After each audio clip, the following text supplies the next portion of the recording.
This is a brief introduction about the project. This project will be dealing with around 12.5 lakh working employees and 14.5 lakh retired employees, their family member also for some purposes like pass, all those things. तो ये जो project है इतने लोगों के लिए मतलब काम में आएगी। 12.5 लाख वर्किंग एम्प्लॉयज हैं और 14.5 लाख रिटायर्ड एम्प्लॉय हैं और जो एस्टेब्लिशमेंट मैटर डील करते हैं around 5000। There can be more also, क्योंकि सारे डिपार्टमेंट में भी होते हैं एस्टेब्लिशमेंट से डील करने वाले लोग। अब इसमें हमने दिखाया है जो अभी हमारे चल रहे हैं मॉड्यूल, उनकी यूजेस हमने दिखा रखी है। इतने मॉड्यूल हमारे अभी तक डेवलप्ड हो गए हैं। जैसे एम्प्लॉय मास्टर है, एम्प्लॉय मास्टर में एम्प्लॉय का बेसिक डाटा होता है। Employee master is having the basic data of the employees. We have the data of around 11,56,919 employees out of 11,80,858 employees. This keeps changing on daily basis. ये daily change होता है number, नए आदमी join करते हैं, retire होते हैं। तो आज सुबह जो दिख रहा था वो मैंने डाटा डाला है इसमें। ई सर्विस रिकॉर्ड, ये जो हमारा पुराना सर्विस रिकॉर्ड होता था एम्प्लॉय का, गजेटेड या नॉन गजेटेड का, तो उसका डाटा इसमें एंटर होता है। तो इसमें 11,29,020 एम्प्लॉयज का डाटा एंटर है। ई पास एंड ई पीटीओ, आज की डेट में लगभग 53,99,200 ई पास, पीटीओ और PRCP for retired employee, widow pass for widows. So these many passes have been issued. Approximately 24,000 passes are being issued daily on working days. On Saturday, Sundays, of course, the figure is less, but even on Saturdays and Sundays, passes are being issued. क्योंकि इसमें तो लोग apply कर देते हैं और उसके बाद जब आपका पीआई पीसी पीआईए जब उनके पास में पास क्लर्क और पीआईए के पास जब भी टाइम होता है वो इश्यू कर देते हैं। कई लोग घर से भी कर देते हैं, ऑनलाइन है। तो दिस इज द फिगर, ये ई पास पीटीओ का ये फिगर है अभी। ऑफिस ऑर्डर जो है इसमें हमने दे रखा है कि कोई आदमी अगर नया ज्वाइन करता है, if a person joins railways, if he retires from railways और इफ ही गेट्स ट्रांसफर्ड और प्रमोटेड, तो ऐसे केस में जो है ऑफिस ऑर्डर आप इससे इश्यू कर सकते हैं। इन सब मॉड्यूल के क्या एडवांटेजेस हैं वो भी मैं बताऊंगा आगे की स्लाइड्स में, और बाद में हम डेमो की भी कोशिश करेंगे अगर हमारा कंप्यूटर कनेक्ट हो जाता है, कुछ इश्यू आ रहा है उसमें। मैंने अभी मोबाइल से किया हुआ है। और एपार जो है अभी इस साल आप लोगों को पता ही होगा कि ज्यादातर एपार इसी से लिखी जा रही हैं, कुछ मैनुअली भी लिखी गई हैं, but most of the APARs are being written in HRMS only for non-gazetted staff. For gazetted, Sparrow is already there, so that is being used. A par of around 10,62,446 non-gazetted staff has been generated till now for the year 2021. Most probably from the next year, it will be mandatory to write all APAR in HRMS. इस साल mandatory नहीं था, तब भी maximum APAR अभी HRMS से ही लिखी गई है। सेटलमेंट अभी हमने नॉर्मल रिटायरमेंट खाली इसमें एचआरएमएस में दिया हुआ है, तो अराउंड 27,025 नॉर्मल रिटायरमेंट केस का पीपीओ जनरेट हुआ है एचआरएमएस से। और ओएनआर जो है अदर देन नॉर्मल रिटायरमेंट जो होता है, जैसे missing, death cases, VR cases, all those cases, वो सब भी एचआरएमएस से होगा इन फ्यूचर। अभी इतना ही हुआ है। अब जैसे पास है उसमें भी हमने खाली अभी दिया है प्रिविलेज पास, पीटीओ और पीआरसीपी और विडो पास, लेकिन फ्यूचर में शायद ड्यूटी पास और आपका स्कूल पास, यूनियन पासेज और बहुत सारे टाइप के जो पास होते हैं वो भी शायद एचआरएमएस से होंगे। So right now we are only having privilege pass and PTO, PRCP and widow pass in HRMS, but in future there are plans to have duty pass, school passes, all other kinds of passes, union passes, many other kind of passes are there. They will also probably be available on HRMS in future. This project, as you already know, this was started in 2019 only, and data entry began in 2019 mid around July. तो अभी project मतलब middle में ही है, सारे module बने भी नहीं है और जितने बने हैं वो भी completely नहीं बने हैं।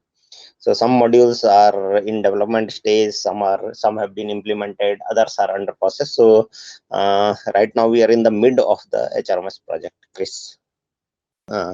So settlement also we have right now only made provision for normal retirement cases, but in future other than normal retirement will also be covered. Similarly, in case of loans and advances, इसको एक बार try करो तो अपने mobile से इसमें connect करने की SIM नहीं हो रहा, कुछ आईपी का प्रॉब्लम क्या हो रहा है पता नहीं, वो पेज तक आ जा रहे हैं, तुम अपने आईडी से ज्वाइन करना, ठीक है।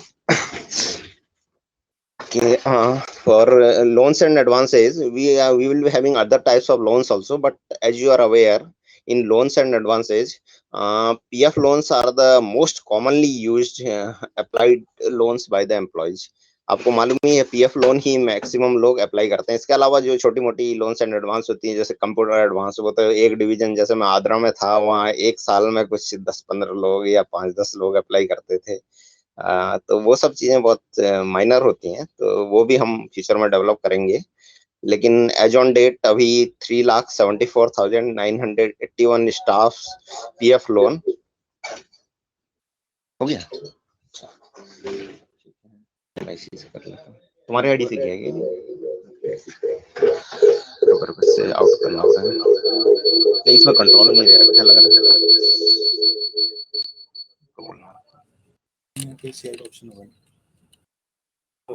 काम करो, इसको अभी बंद कर दो, मैं अभी इसी में बोलता हूँ, बाद में म्यूट करो, म्यूट करो। नहीं ये म्यूट नहीं हुआ।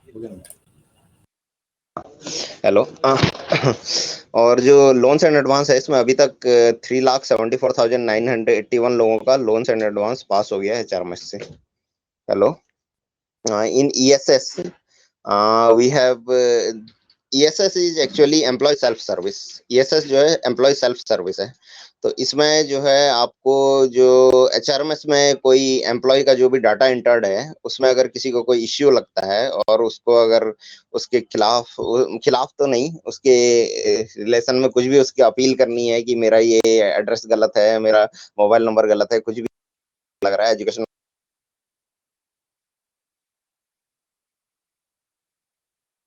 एम्प्लॉय सेल्फ सर्विस में, उसमें एम्प्लॉय अपने आप लॉग इन करके अपनी रिक्वेस्ट कर सकता है। तो इसमें जैसा आप देख रहे हैं 4,50,009 रिक्वेस्ट में से 4,16,594 रिक्वेस्ट फाइनल हो गई, या तो एक्सेप्ट हो गई, रिजेक्ट हो गई। मैक्सिमम एक्सेप्ट हुई है, more than 3,50,000, and some request may be they were trivial, या जो है वो request were not accompanied by suitable proof. जैसे आप फैमिली ऐड कराना चाहते हैं, आपने फैमिली मेंबर का कोई डॉक्यूमेंट नहीं दिया, तो इसलिए वो रिजेक्ट भी हुई होंगी। तो अराउंड 3,50,000 जो है वो एक्सेप्ट हुई है, बाकी रिजेक्ट हुई है। अब ग्रीवेंस जो है ग्रीवेंस मॉड्यूल, जैसा कि आप डेट देख ही पा रहे हैं, जून 21 में हमने लॉन्च किया था, लेकिन इसका लॉन्चिंग का जो ऑफिशियल लेटर रेलवे बोर्ड से हमने पहले बीटा वर्जन ऐसे ही डाला था। तो अभी रिसेंटली इसी साल में 2022 में फरवरी में शायद इसको लॉन्च किया गया है, फरवरी या मार्च में। तो अभी बहुत ज्यादा ग्रीवेंस उसमें आई भी नहीं है, और जो आई है उसमें भी ज्यादा प्रोसेस नहीं हुई है। तो 1575 ग्रीवेंस क्लोज हुई हैं out of 7,896 grievance received through this module. तो ग्रीवेंस मॉड्यूल जो है अभी बहुत ज्यादा यूज नहीं हुआ। In future this will also be used by the concern users. अब हेलो इसमें हमने दिखा रखे हैं।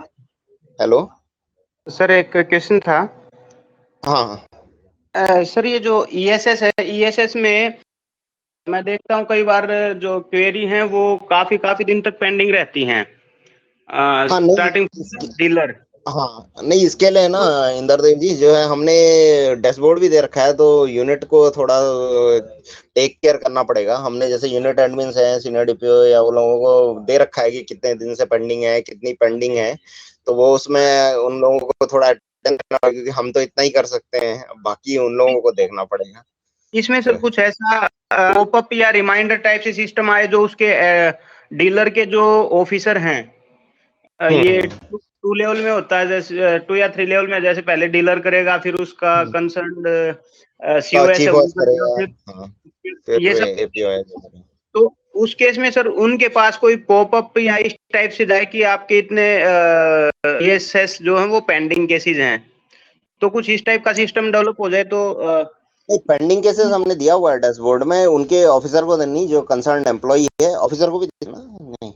सर वो तो है, वो तो एक ठीक है, उसमें नीचे में जाएंगे डैशबोर्ड दिया है हमने, पॉपअप नहीं दे रखा है। आप सही बोल रहे हैं, तो हम फ्यूचर में देखेंगे ये भी। अभी फिलहाल जो है, तो ये है कि वो उनका माइंड एकदम से शार्पली जाएगा उस पॉइंट के ऊपर फिर। हाँ पेंडिंग है करके नहीं, ये प्लान है, फ्यूचर में हम इसको करेंगे। अभी थोड़ा टाइम लगेगा ये सब चीजें करने में, क्योंकि अभी हम बाकी प्रोजेक्ट बनाने में असली में बिजी हैं। तो ये फ्यूचर में हम जरूर कंसिडर करेंगे, ये दूसरों से भी सजेशन आए हैं।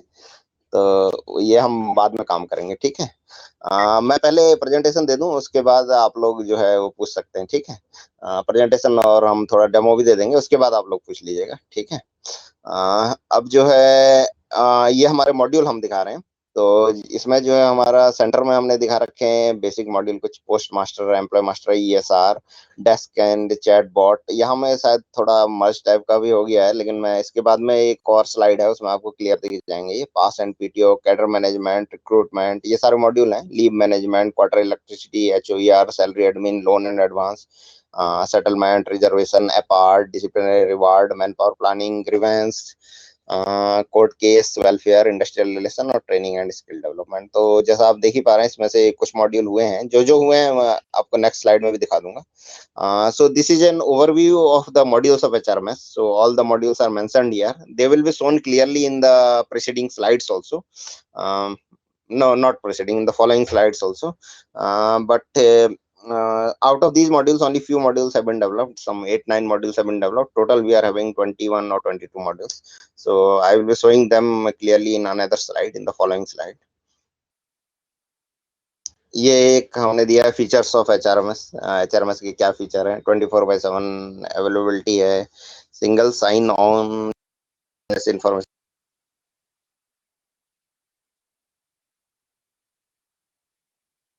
This will come when attendance that leave module will be rolled out, but right now it is not there. Reduced paperwork, decision enabler, data security. तो ये HRMS के फीचर हैं ये सारे।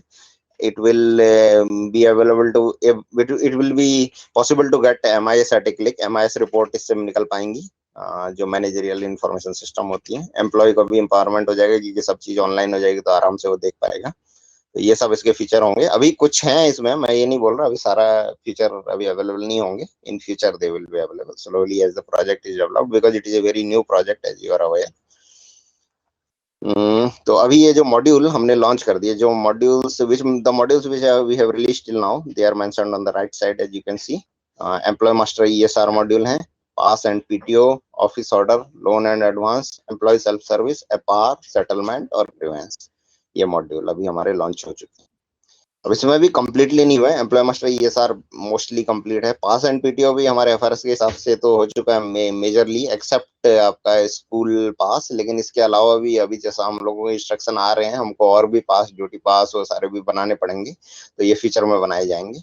ऑफिस ऑर्डर जो है असली में कैडर मैनेजमेंट का एक पार्ट है, स्मॉल पार्ट है, लेकिन इससे भी काफी फायदा होता है। जैसे ऑफिस ऑर्डर निकलता है तो वो डायरेक्टली एम्प्लॉय को मिल जाता है उनके HRMS ID में, कोई उसको छिपा नहीं सकता। उसके अलावा आप QR कोड स्कैन करके ये भी चेक कर सकते हैं ऑफिस ऑर्डर सही है नहीं, उसमें QR कोड प्रिंट होता है। लोन एंड एडवांस से आप देख सकते हैं आपकी एप्लीकेशन कहाँ पेंडिंग है, कितने दिन, और उसमें भी जो है यूनिट एडमिन ये सबके पास में पावर है। अगर ज्यादा डिले हो रही है उनको दिखता है वो सब, बाकी उनके ऊपर डिपेंड करता है, उनको चेंज करना पड़ेगा। लेकिन ये सारे फीचर हैं इसमें। एम्प्लॉय सेल्फ सर्विस आपको बताया ही, एम्प्लॉय जो है अपना HRMS का डाटे में अगर उसको कुछ गलत लगता है तो उसके लिए अपील कर सकता है। एपार है, ऑनलाइन एपार राइटिंग के लिए। इसमें भी जैसे ही आपकी एपार कंप्लीट होती है तो आपको ऑनलाइन दिख जाती है और उसके खिलाफ आप अपील कर सकते हैं अगर आपको ग्रेडिंग सही नहीं लग रही तो। और सेटलमेंट है एंड नॉर्मल रिटायरमेंट, इसमें एम्प्लॉय को, रिटायरिंग एम्प्लॉय को ऑनलाइन अपना पेंशन बुकलेट वो सब भरना है। उसके बाद ग्रीवेंस है, ऑनलाइन ग्रीवेंस आप अपनी डाल सकते हैं, मॉनिटर कर सकते हैं। So these are the modules which are running at present. Employee master and ESR is for the data of the employee. Here also employees can see their data and their service record is also visible to them. If uploaded or if entered, both the service records are available. The data entered by the employee and as well as the service record uploaded. Pass and PTO is for online application of passes. Employee can apply from anywhere. And pass also gets issued digitally, and this also has one more advantage that you can apply on IRCTC also. Earlier that was not possible, तो pass and PTO में आप IRCTC से भी पास ले सकते हैं, पहले possible नहीं था। ऑफिस ऑर्डर जो मॉड्यूल है, ये जो है office order module is having the advantage that the office order as soon as it is generated, promotion order, transfer order, it is directly visible to the employees also. Besides that, we have loan and advance module, PF loan application, and where the application is pending, everything is visible to the employees also. Employee self service is for the employee to apply for corrections in the data entered in Employee Master or ESR. APAR is for online APAR writing, and as soon as the APAR is written, it is visible to the employee also. They can represent against it if they want to. Settlement is for online filling up of pension booklet and online forwarding of pension booklet to accounts. Everything is online, and as soon as PPO is generated, employee also gets to know. Grievance is for online grievance. Actually, for grievance there were many other modules. You are already aware. CPGram is already available, and also one more rail Nivaran or something that was also available. But this is another because it was part of our FRS also, so we have included here also. Grievance के वैसे पहले से भी module थे, लेकिन हमने ये एक और मॉड्यूल अभी बनाया है ये वाला। पहले से सीपीग्राम था आपका, कई जगह अपना लोकल ग्रीवेंस सिस्टम भी थे और एक रेल निवारण भी था, वो शायद अभी भी चल रहा होगा। सीपीग्राम तो सेंट्रल गवर्नमेंट का है, वो अभी भी चलता है। अब जो है, हाँ, इसमें हमने दिखा रखा है हमारे जो टोटल मॉड्यूल हैं, यहाँ में आप देख सकते हैं इसमें से कितने बन गए, ये भी आप देख सकते हैं। this is a overview of the software development in HRMS. These are all our modules, and the green ones are the ones that have been developed. जो हरे वाले हैं वो ऑलरेडी डेवलप हो गए हैं। कुछ इसमें अभी भी कंप्लीट नहीं है, लेकिन तब भी ये सारे अवेलेबल हैं अभी। Employee master, ESR, ESS, EPAS, settlement, loan and advance, EFR, grievance. So ये डेवलप्ड है। एक इंडस्ट्रियल रिलेशन वाला मॉड्यूल है, हमने ऑनलाइन डाल दिया है। जो उसको टेस्ट वेस्ट करना चाहते हैं, चेक करना चाहते हैं, वो कर सकते हैं। ये सबको नहीं दिखेगा क्योंकि हमारे HRMS में मॉड्यूल उन्हीं को दिखता है जो उससे कंसर्न है। तो इंडस्ट्रियल रिलेशन से हर आदमी तो कंसर्न होता नहीं है, तो इसको यूनिट एडमिन जिसको पावर देगा, जैसे इंडस्ट्रियल रिलेशन का सेल होगा, यूनियन लोगों को दिखेगा module.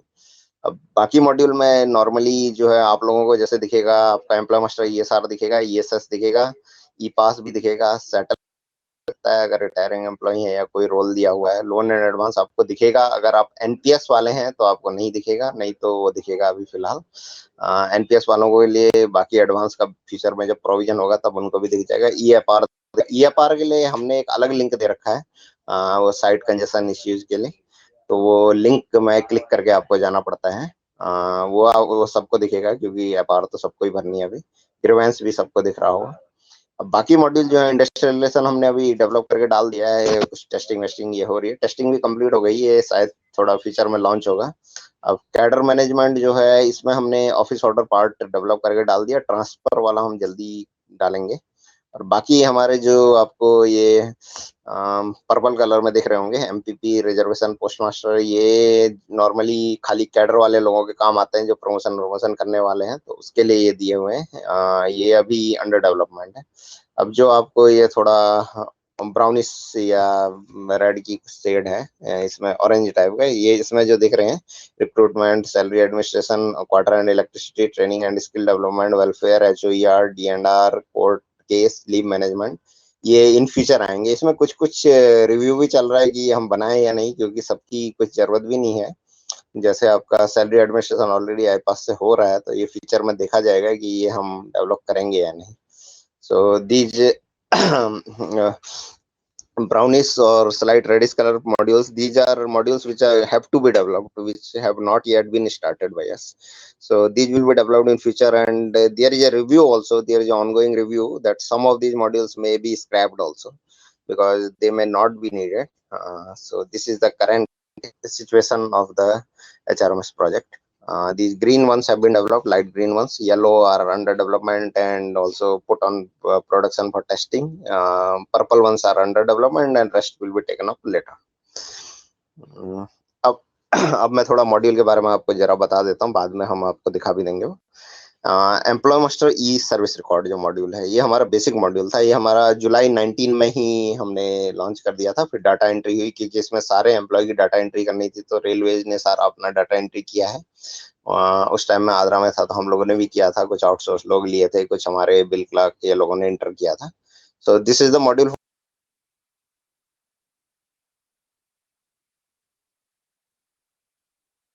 the service record of the employees. So there are provision boards for entering the details of service record and also for uploading the actual physical service record. तो ये वाला जो module है, ये इनिशियल मॉड्यूल था, इसमें बाहर से डाटा एंट्री करवाया था हमने, बाहर से या अपने रिसोर्सेस से। तो इसके जो फीचर एडवांटेजेस हैं वो मैं बता रहा हूँ, मॉड्यूल तो हम आपको बाद में थोड़ा दिखा देंगे। इसका जो एडवांटेजेस है, मैं हिंदी में बोल देता हूँ, इंग्लिश में तो लिखा हुआ ही है, I can also read out, no problem. So इसमें जो है आपका इसके फीचर्स हैं, digitisation of physical service record. जो हमारा फिजिकल सर्विस रिकॉर्ड होता था उसका डिजिटल रूप में डाटा इलेक्ट्रॉनिक रूप में इंटर करने का इसमें प्रोविजन है, और एम्प्लॉय उसको अपना सर्विस रिकॉर्ड देख भी सकते हैं, स्कैंड वाला भी, और जो इंटर किया है वो भी देख सकते हैं फ्रॉम वेब और also mobile app. Mobile app भी आपका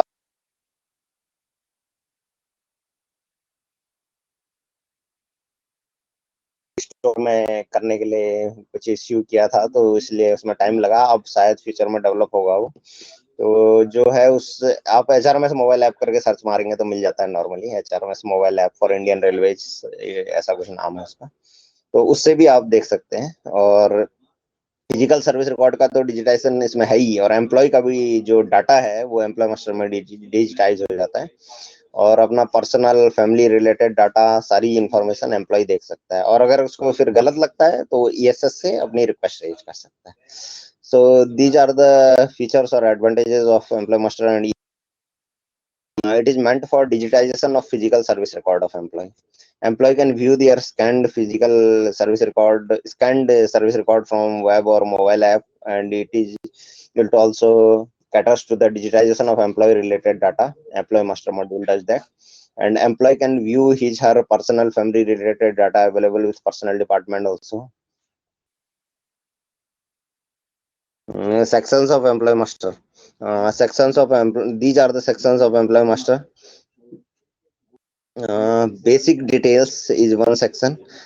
This section is having information related to employee name, his name in Hindi, regional languages, English name, country of birth, birthplace, spouse name, spouse employment, typos ID, blood group, or some more fields may have been added in future. Family details tab is having following details: member name, gender, marital status, Aadhaar number, relationship with employee, date of birth, dependency, region, members photo, all those things. Communication tab is having information of mobile number, email ID, Aadhaar number, present address, all those things. Personal details is having details relating to religion, identification mark, marital status, date of marriage, mother tongue, in height, upload sign. ये सारी information in टैबों में है। Basic detail में ये है, family में ये है, कम्युनिकेशन में ये है, पर्सनल डिटेल में ये है। उसके बाद क्वालिफिकेशन में एजुकेशनल क्वालिफिकेशन, सब्जेक्ट जो उसका बोर्ड, यूनिवर्सिटी, मार्क्स, डॉक्यूमेंट, ये सारी चीजें हैं। मेडिकल रिकॉर्ड में उसका जो medical fit certificate, date, detail, उसका classification, handicapped, percentage, all those things are there. अब करंट पोजीशन में इसमें ये इंपॉर्टेंट टैब है, इसमें एम्प्लॉय का जो करंट जोन, डिवीजन, उसका station, working place, gazetted, non gazetted, PF number, substantive, official detail, पे level, department, sub department, designation, section, ये सारी चीजें हैं। अब सर्विस रिकॉर्ड जो है, सर्विस रिकॉर्ड में पहला वाला एम्प्लॉय मास्टर के टैब थे, अब जो ईएसआर है, ई सर्विस रिकॉर्ड, उसके टैब ये सब है। एक तो फर्स्ट अपॉइंटमेंट है, फर्स्ट अपॉइंटमेंट में टाइप ऑफ एम्प्लॉय, जब एम्प्लॉय फर्स्ट ज्वाइन करता है उसके डिटेल है, type of employee, date of joining, date of appointment, initial lien, zone, division, station, place, pay commission, pay scale, basic pay, personal pay, initial department, sub department, designation, section, ये सब। अब award वाले में है award name, date, cash amount, award authority, ये सारा है। Punishment type में है date of chargesheet, nature of offence, nature of punishment, type of punishment, from to date, ये सारा।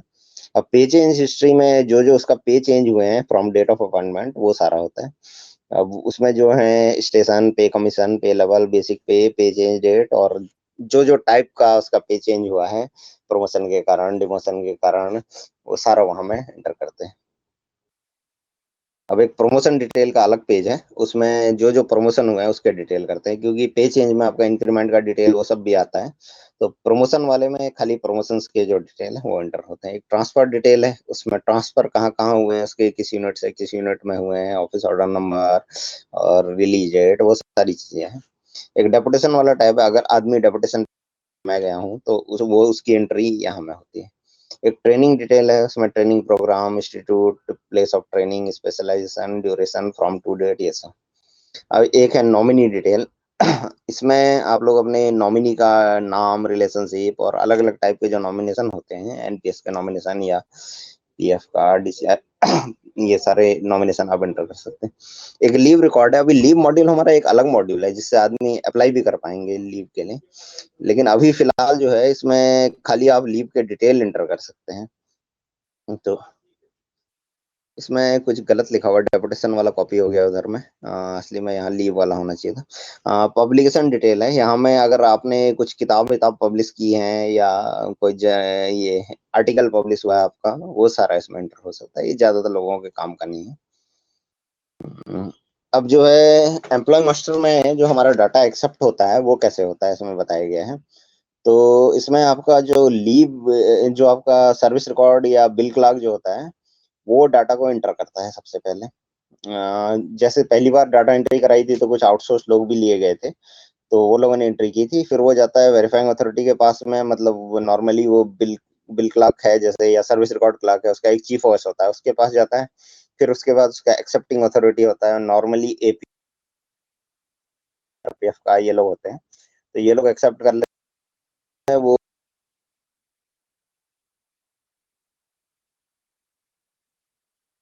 हमें बहुत सारा पहले यूनिट एडमिन से वो चेंज के लिए अप्रूवल लेना पड़ता था, अब हमने ज्यादातर चीजों का चेंज डीलिंग क्लर्क को ही दे दिया, वो अपने आप चेंज कर सकता है। या फिर आदमी को अगर लगता है, जो कंसर्न एम्प्लॉई है मेल या फीमेल, उनको जो लगता है कि गलत है तो वो लोग रिप्रेजेंट कर सकते हैं, तो उस पर भी डाटा कलर चेंज हो जाता है। वो ये सच में मैं आपको बताऊंगा। अभी फिलहाल जो डाटा करेक्शन का है वो service record dealing clerk, employee master में service record dealing clerk initiate कर लेता है अपनी तरफ से।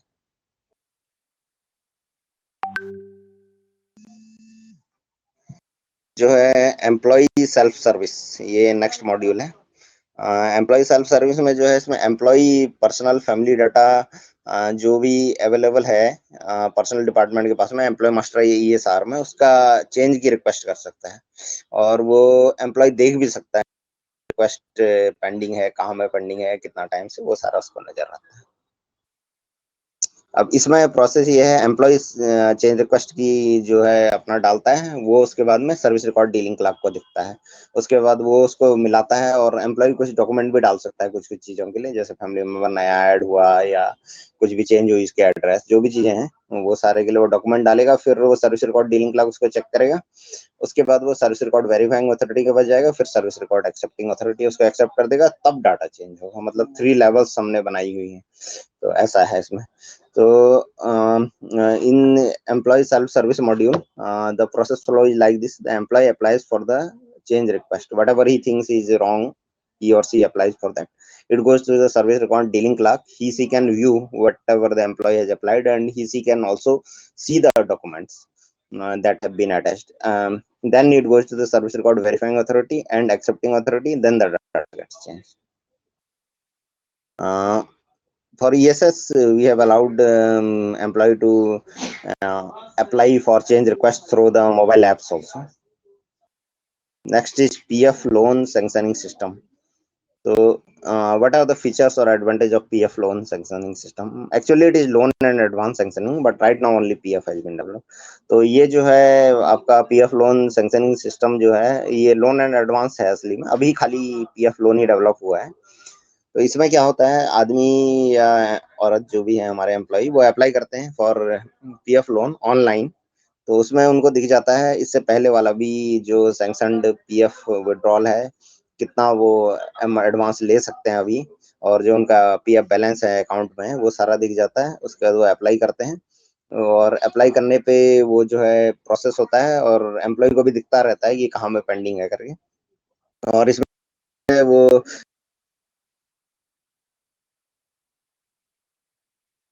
आता है अकाउंट में, तो वहाँ डिजिटल सिग्नेचर करके जैसा नॉर्मल फॉर्म बनता था हमारा, वैसा ही फॉर्म जनरेट हो जाता है, वो अकाउंट में जाता है, और जब पास हो जाता है तो एम्प्लॉय को भी इन्फॉर्म हो जाता है। इसमें हमने एसएमएस भी दे रखे हैं हमने ज्यादातर मॉड्यूल में, तो एम्प्लॉय को इन्फॉर्मेशन मिलती रहती है। तो ये जो पीएफ लोन सैंक्शनिंग सिस्टम और loan and advance sanctioning system, the advantage of the module are mentioned here. employee can view the previously sanctioned details, can view the amount he is eligible to withdraw.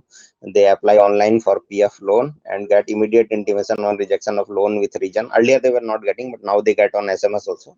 And online forwarding of PF application takes place using digital signature to iPass. And once the loan is sanctioned, the employee gets information about that.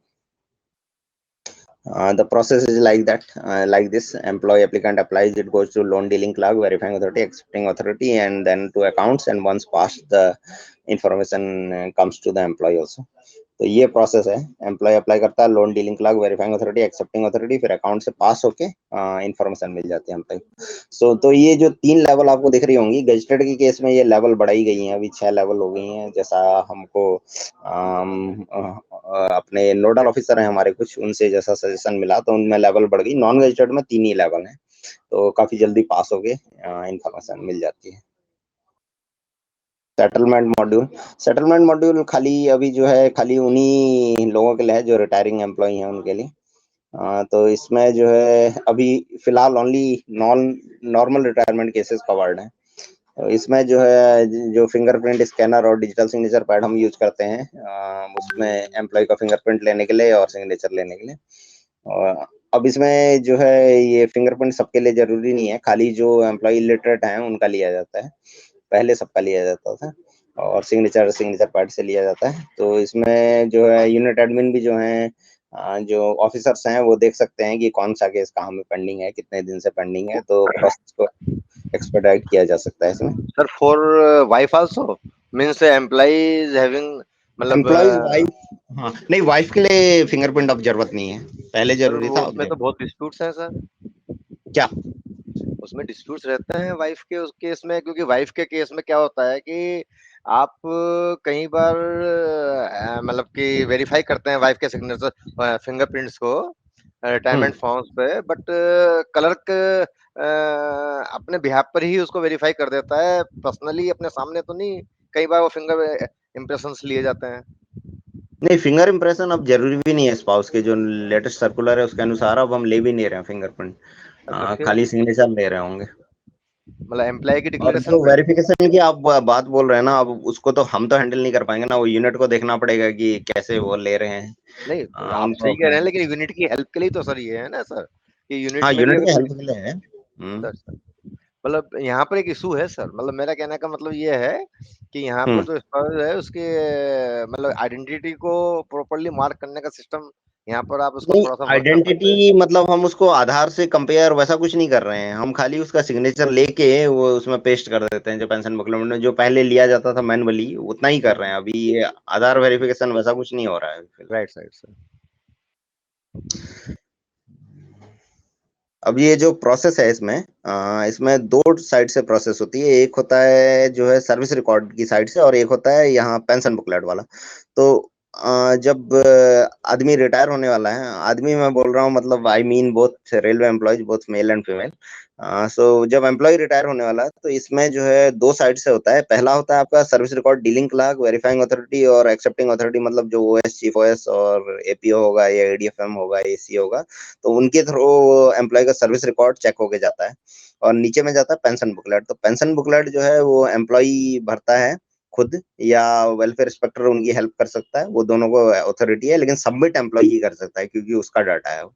तो उसको देख के ये submit करना है। वो submit होने के बाद उनके इसको जाता है, उनका जो सुपरवाइजर है उनको जाता है चेक एक बार देखने के लिए, वो साइन मार देते हैं। उसके बाद में आगे जाता है वो उनके ऑफिसर के थ्रू, उसके बाद वेलफेयर इंस्पेक्टर के पास एक बार दोबारा जाता है, फिर वो जाता है सेटलमेंट सेक्शन।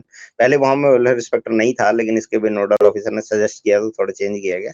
उसके दोनों जगह से सेटलमेंट सेक्शन जब इन्फॉर्मेशन आ जाती है, तब उसके बाद में वहां में सेटलमेंट सेक्शन में सेटलमेंट का dealing clerk, verifying authority, accepting authority होकर अकाउंट चला जाता है पेमेंट के लिए। अब ये जैसे सेटलमेंट के dealing clerk, verifying authority, accepting authority हैं, ये पर्सनल डिपार्टमेंट के होंगे नॉर्मली, लेकिन अगर अकाउंट का स्टाफ है तो ये अकाउंट के होंगे। तो ऐसे होके ये फिर अकाउंट में चला जाता है। फिर अकाउंट से जब पीपीओ जनरेट हो जाता है, चेक हो जाता है, तब वो वापस आता है। अगर उनको गलत लगता है वो पहले भी रिटर्न करते हैं, और उसके बाद करेक्शन होता है यहाँ में अलग अलग लेवल में, तो फिर दोबारा केस भेजा जाता है। सो this is the process for normal retirement at present. So what is the process? There are 2 streams in this. One is service record, in which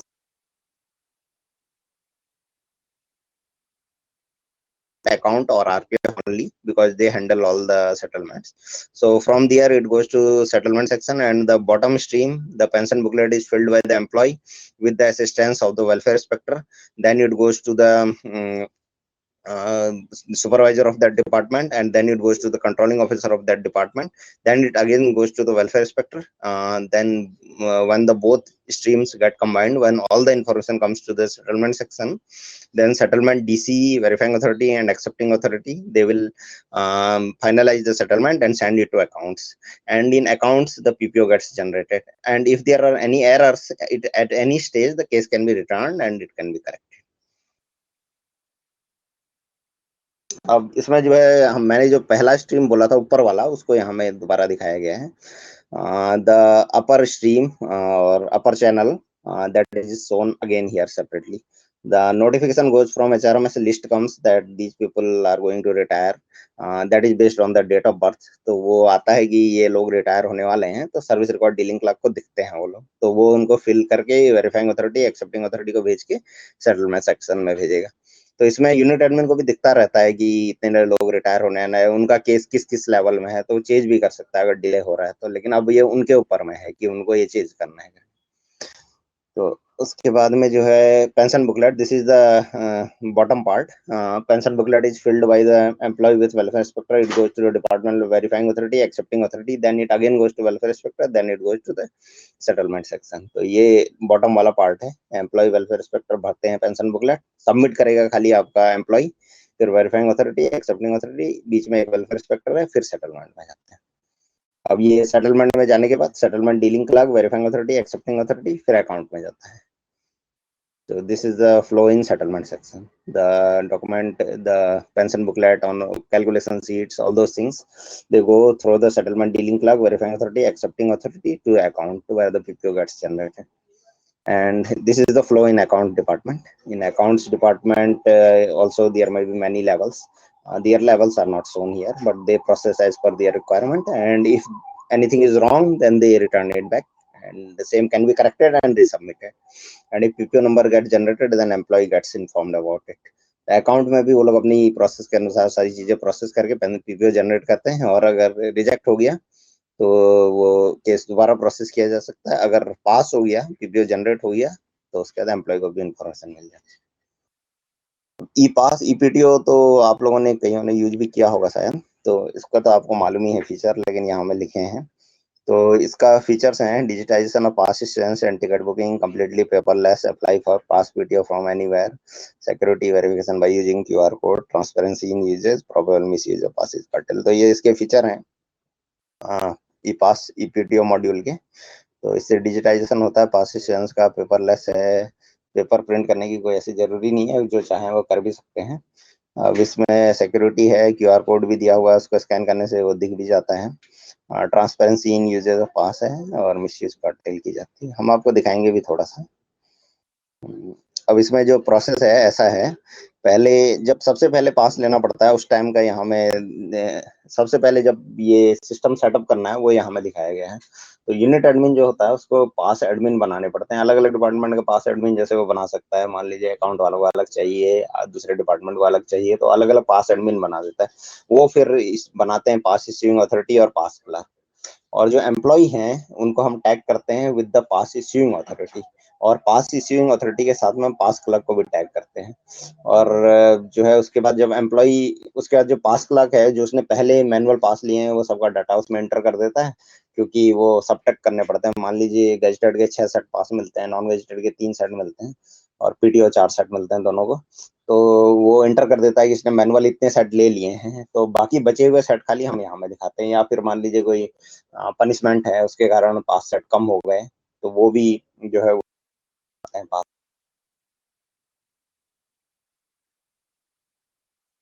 issuance का मेथड है, उसमें लोग अप्लाई करते हैं ऑनलाइन. इससे फॉर्म दिया हुआ है हमने, उसमें भर के ज्यादातर इंफॉर्मेशन अपने आप दी जाती है. खाली फॉर्म 2 ये सब डालना पड़ता है. पास में कौन कौन लोग ट्रेवल करेंगे वो सारी चीज डालनी पड़ती है. ये सारी चीज डाल के अप्लाई करा देते हैं पास के लिए. फिर उसके बाद वो जाता है पास क्लर्क के पास और पास इश्यूइंग अथॉरिटी के पास, तो वो लोग उसको एक बार चेक करते हैं, वैसे सिस्टम भी चेक करता है कुछ, उसके अलावा बाकी वो लोग चेक करें फिर पास इश्यू कर देते हैं। पास इश्यू करने से जो पास जनरेट होता है वो आप काउंटर में या IRCTC में कहीं भी यूज कर सकते हैं। तो ये इसका फ्लो है। So this is the flow for pass issuance. So what happens initially, the unit admin has to authorize pass admins. Pass admins can be authorized for each department. Then pass admins assigns the role to pass issuing authority and pass clerk. Employees are tagged to the pass issuing authority, and pass clerks are also tagged to the pass issuing authority. There can be vice pass issuing authority also. For example, one is on leave, then another can work on those passes. And after that, the pass clerk has to enter the legacy data of the employee. For example, the employee may have taken some manual pass, so he enters that. And also, besides that, the family detail of employee has to be verified. After that, when he accepts everything, then the employee is able to take pass. So he or she applies for privilege pass, PTO, CPO, or widow, and the online application that goes to the pass clerk, then it goes to the PIA, they issue the pass. After issuance of pass, the employee can apply for ticket, can book ticket either online through IRCTC or UTS or PRS. They can take pass from, they can take ticket from anywhere. Here we have shown that process only, but I have repeated. Split pass is for reasons if the employee is not able to accompany his or her family. In that case, they can take split pass. The family can travel first, after that employee can travel. If they don't get leave, in that case only.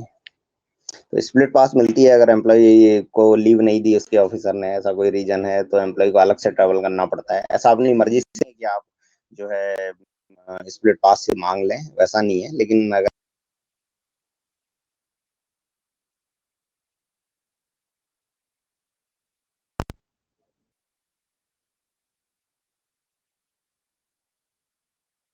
ये पास cancellation का है। पास cancellation बहुत rare circumstance में होता है, वो उसमें भी ऐसा ही कोई रीजन होगा, उसमें आपको ऑथराइजेशन और ये सब दिखाना पड़ेगा क्यों कैंसिल करना चाहते हैं, और डॉक्यूमेंट भी अपलोड करना पड़ेगा। मान लीजिए आपने पास ले लिया, आपकी पास की वैलिडिटी है 5 महीने और वो खत्म होने वाली है और आप ट्रैवल नहीं कर पा रहे हैं क्योंकि आपको छुट्टी नहीं मिल रही है, तो ऐसा वाला कोई कारण है तो आप पास कैंसिलेशन के लिए अप्लाई कर सकते हैं। नहीं तो पास में है क्योंकि एक पास आप 3-3 बार यूज कर सकते हैं कैंसिल करके, तो नॉर्मली पास कैंसिलेशन होता नहीं है। अगर ऐसा कोई रीजन है तो आप वो डॉक्यूमेंट अपलोड करके पास कैंसिलेशन के लिए अप्लाई कर सकते हैं, और अगर आपका पास इश्यूइंग अथॉरिटी को जेन्युइन लगता है रीजन, वो अप्रूव कर देगा तो पास कैंसिल हो जाएगा, फिर आप नया पास ले सकते हैं। So pass cancellation happens in rare cases where you are not getting leave, for example, and your pass is about to expire. So in those cases, you can mention the reason and upload the documents, whatever you are having, and it goes to pass clerk, pass issuing authority. If they approve, then you will get another pass. Otherwise, you will not get, because a single pass is anyway valid for 3 times. I am talking about pass only. In PTO, you will not be able to do this. Online ticket booking can. Hello sir, मैं जानना चाह रहा हूँ कि split पास के लिए sir document क्या upload करना पड़ेगा? स्प्लिट पास के लिए आपको वही करना पड़ेगा कि आप क्यों फैमिली को अकम्पनी नहीं कर पा रहे हैं। आपका पास की वैलिडिटी एक्सपायर होने वाली है 5 महीने में, और आपका लास्ट डेट आने वाली है, और उसी टाइम में आपने छुट्टी मांगी और छुट्टी आपको आपके बॉस ने दी नहीं, और आपका जो है आप अपनी फैमिली को भेज दीजिए उससे पहले, फिर आप एक स्प्लिट पास ले लीजिए, वैसा टाइप का कर सकते हैं। तो एक स्प्लिट पास मिल जाता है आपको। ये 5 महीने में नहीं, ये ऐसा टाइप मैं बता रहा हूँ आपको। आपके पास की वैलिडिटी तो 5 महीने है, और आपने आपको पहले या दूसरे महीने में ही आपने जाने के लिए लीव मांगी, आपके बॉस ने आपको लीव नहीं दी पहले या दूसरे महीने में जाने के लिए, तो आप अपनी फैमिली को पहले या दूसरे महीने में भेज दीजिए, और आपको तीसरे महीने में जाने की आपको परमिशन मिल गई तो आप अलग से चले जाइए, लेकिन वही स्टेशन वहीं जाना पड़ेगा, तो वो उसमें स्प्लिट पास मिलता है। और जो मैं पहला वाला बोल रहा था वो कैंसिलेशन में होता है। कैंसिलेशन में अगर आपका पास की वैलिडिटी एक्सपायर होने वाली है और आप कोई छुट्टी नहीं दे पा रहे हैं आपके बॉस, तो वैसे केस में आप कैंसिलेशन के लिए अप्लाई कर सकते हैं। तो ऐसे होता है सर। फिर कैंसिलेशन की केस में वैलिडिटी कितनी मिलेगी नए पास की? कैंसिलेशन के केस में तो आपका नया ही पास मिल जाएगा। तो फुल वैलिडिटी मिलेगी सर इसमें 5 मंथ की? वो तो कैंसिल हो जाएगा तो आपको नया ही पास मिल जाएगा और नए पास की वैलिडिटी हो जाएगी, लेकिन कैंसिल बहुत रेयर सर्कमस्टेंस में होता है। आपको सेटिस्फाई करना पड़ेगा आपका पास इश्यूइंग अथॉरिटी को। वो ये भी बोलेगा कि आपको पहले क्यों ट्रेवल नहीं किया आपने। आप ऐसा नहीं होगा कि आपको 5 महीना है और आप एकदम लास्ट में ही जाके छुट्टी अप्लाई करें और आपका बॉस दे भी नहीं पा रहे हैं, तो वो तो उनके ऊपर डिपेंड करता है, वो उनको देखना पड़ेगा। Okay sir.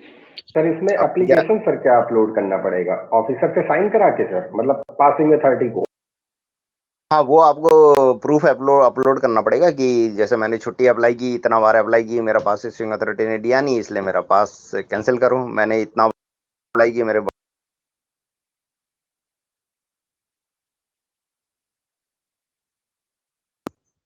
उसका रूल है। अब ये जो है पीआरसीपी में जो है थोड़ा डिफरेंट है, क्योंकि पीआरसीपी विडो पास में क्या होता है, रिटायर्ड लोगों के लिए जो होता है हमारा, इसमें हमारे पास में पहले से डाटा तो है नहीं। एचआरएमएस आपका 2019 से ही आया है, तो इसमें इंटर भी नहीं है डाटा। तो इसमें हम अर्पण से डाटा लेते हैं, जो वेस्टर्न रेलवे का एक सॉफ्टवेयर है, उसमें सारे रिटायर्ड एम्प्लॉय का पेंशन रिवीजन भी हुआ है, वो सारी चीजें हुई हैं, तो वहां से डाटा लेते हैं। लेकिन सारा डाटा नहीं होता, मोबाइल नंबर भी सही होगा या नहीं कोई भरोसा नहीं है, फैमिली भी चेंज हो सकती है। तो हम डाटा उसमें पास क्लर्क को एंट्री करने को बोलते हैं, वो एंटर करता है डाटा। उसके बाद में वो रिटायर्ड एम्प्लॉय या विडो के पास जाता है, वो चेक कर लेता है सही है या नहीं। उसके बाद वो पास इश्यूइंग अथॉरिटी के पास जाता है, वो अप्रूव करता है। उसके बाद में वो जो है एम्प्लॉय हमारे, वो पास के लिए अप्लाई कर सकते हैं। So this is having a different flow because we are not having the data of all the retired employees. As HRMS came into being in 2019 only, so we are not having all the data. So in this, the procedure is different. We are taking data from Arpan, which is a software that stores data of all the retired employees. It stores the data because it is used for pension revision also, as you will be aware. So we are getting data from them periodically. We get in some 1 or 2 months or something like that. So that data but that data is not complete because in Arpan, what happens, employee may have given some other mobile number at that time, or his family members may be different. So that data has to be verified with pass clerk. The pass clerks usually have the declaration of all retired employees who are taking pass from that area, so they can enter all the data of the employee. After that, it goes to the retiring employee or widow, and they verify the data. And after that, it goes to the pass issuing authority. Once they approve the data, after that, the employees can applying process is same, so I will not repeat. इनका जो application का process है वो same है, इसलिए मैं repeat नहीं करूंगा। वैसे ही अप्लाई होता है और वैसे ही उनको भी पास मिलता है। अब जो उनका एंटाइटलमेंट है वो तो ऑफ कोर्स डिफरेंट होगा थोड़ा। अब एपार मॉड्यूल जो है, इसमें इसके फीचर यहाँ में दिए हुए हैं। These are the features of APAR module. Rule based assignment of APAR form. APAR form हमारे सिस्टम में ऑटोमेटिकली असाइन होते हैं based on employee condition, pay level क्या है, तो उसके बेसिस में वो ये रूल बेस्ड लिखा है। और वर्क फ्लो उसमें दिया हुआ है। वर्क फ्लो मैं इसमें थोड़ा बताऊंगा आपको कैसे होता है बाद में। डिजिटल सिग्नेचर से एपार रिपोर्टिंग, रिव्यूइंग, एक्सेप्टिंग होती है। ले जाइए अब।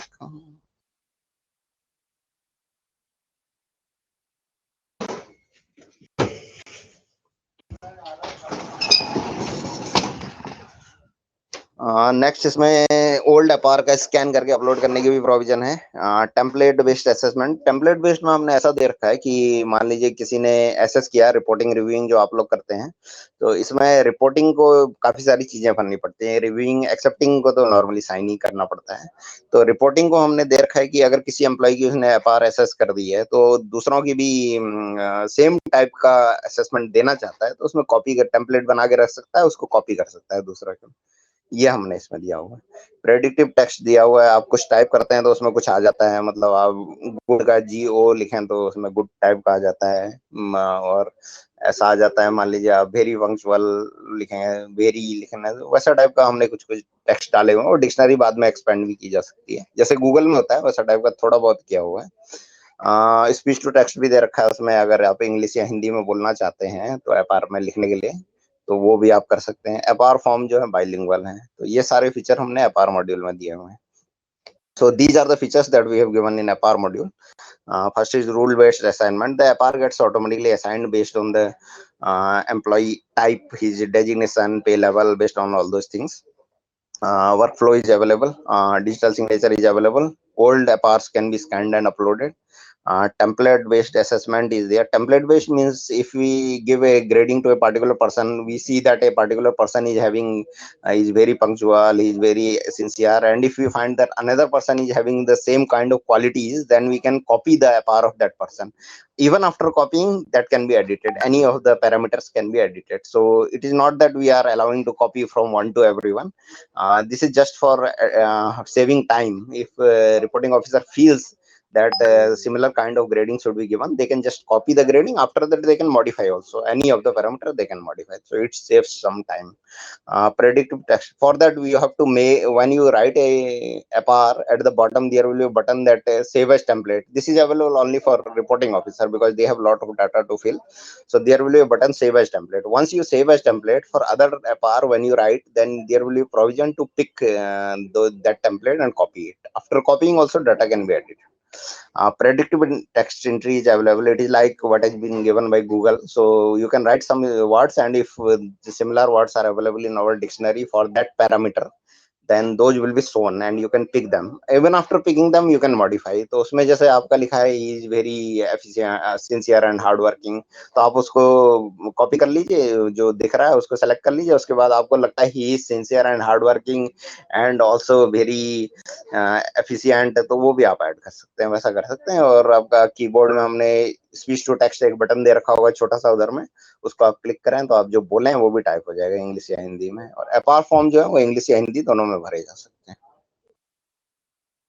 एपार का जो वर्क फ्लो है ये ऐसे है. जो सर्विस रिकॉर्ड डीलिंग क्लर्क है, पहले उसको पर्सनल डाटा हम एचआरएमएस से भर के दिखा देते हैं. जो आपका एपार का पहले पेज में होता है वो डाटा दिखा देते हैं. उसके बाद वो उसको भर के सबमिट करता है. उसके बाद एम्प्लॉय को जाता है. एम्प्लॉय के बाद जो आगे की स्टेजेस हैं, रिपोर्टिंग, रिव्यूइंग, ये सब डिपेंड करते हैं किस टाइप की एपार है करके.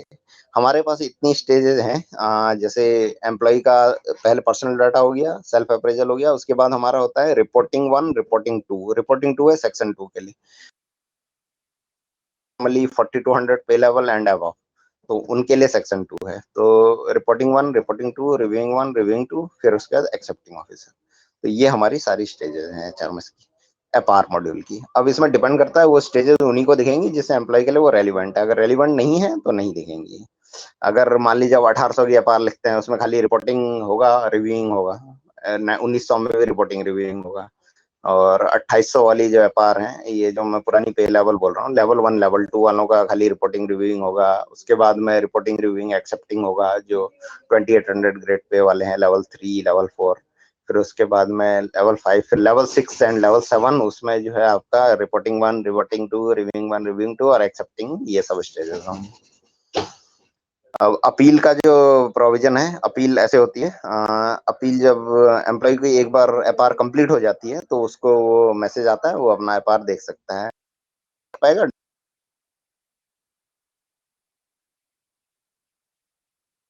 अगर उसको अपील करनी है तो अपील अपनी करेगा. वो अपील जो है एफआर सेल में जाती है. एफआर सेल फिर उसको अपीलेट अथॉरिटी के पास भेजता है, और वो चाहे तो फिर रिपोर्टिंग, रिव्यूइंग का कमेंट मांग सकते हैं. वो लेके फिर वो एफआर की ग्रेडिंग जो भी चेंज करके दोबारा सबमिट कर देंगे. तो ये प्रोसीजर है. अब ये ऑफिस ऑर्डर वाला है. ऑफिस ऑर्डर जैसा मैंने बताया, इसमें एंट्री के लिए, ट्रांसफर, प्रमोशन और एग्जिट, ये सब के लिए प्रोविजन है ऑफिस ऑर्डर जनरेट करने. Office order is having provision to generate office orders of entry, transfer, promotion and exit, that means leaving of the railway.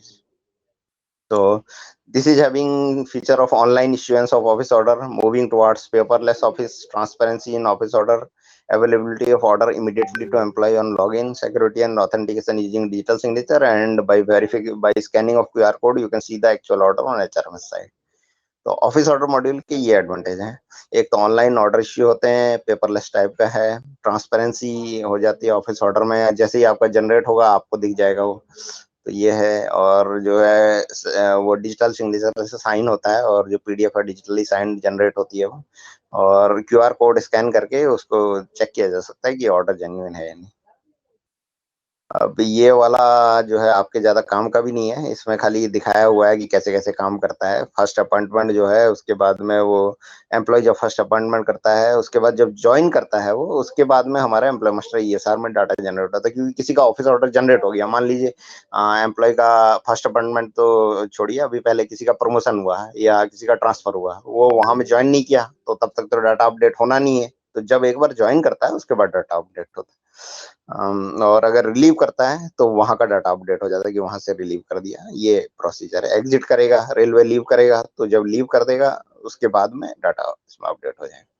हमारे पास दो मेथड है, एक तो हम यहाँ से अपडेट करते हैं, दूसरा हम आईपास से डाटा लेते हैं डेली, क्योंकि वहां में भी डाटा अपडेट होता है, तो वहां से किसी ने छोड़ दिया तो वो भी हम यहाँ अपडेट कर देते हैं। ये वही स्टेप प्रोसेस दिखाया हुआ है जो है, dealing clerk, verifying authority, accepting authority करके ऑफिस ऑर्डर कैसे निकलता है वो दिखाया हुआ है। तो ऑर्डर बनाता है डीलिंग क्लर्क, वेरीफाइंग एक्सेप्टिंग के पास जाता है, वो इश्यू करता है, फिर रिलीव होने पे डीलिंग क्लर्क इंटर कर देता है कि ये रिलीव हो गया, तो डाटा अपडेट हो जाता है। वैसे ये ऑफिस ऑर्डर पोस्टिंग वाला में भी इसी टाइप का है। इसमें भी जो है dealing clerk, verifying, accepting authority, these people generate the office order, and when the employee joins the place, then there these people do the entry and then data gets updated. अब grievance system, ये हमारा last system है।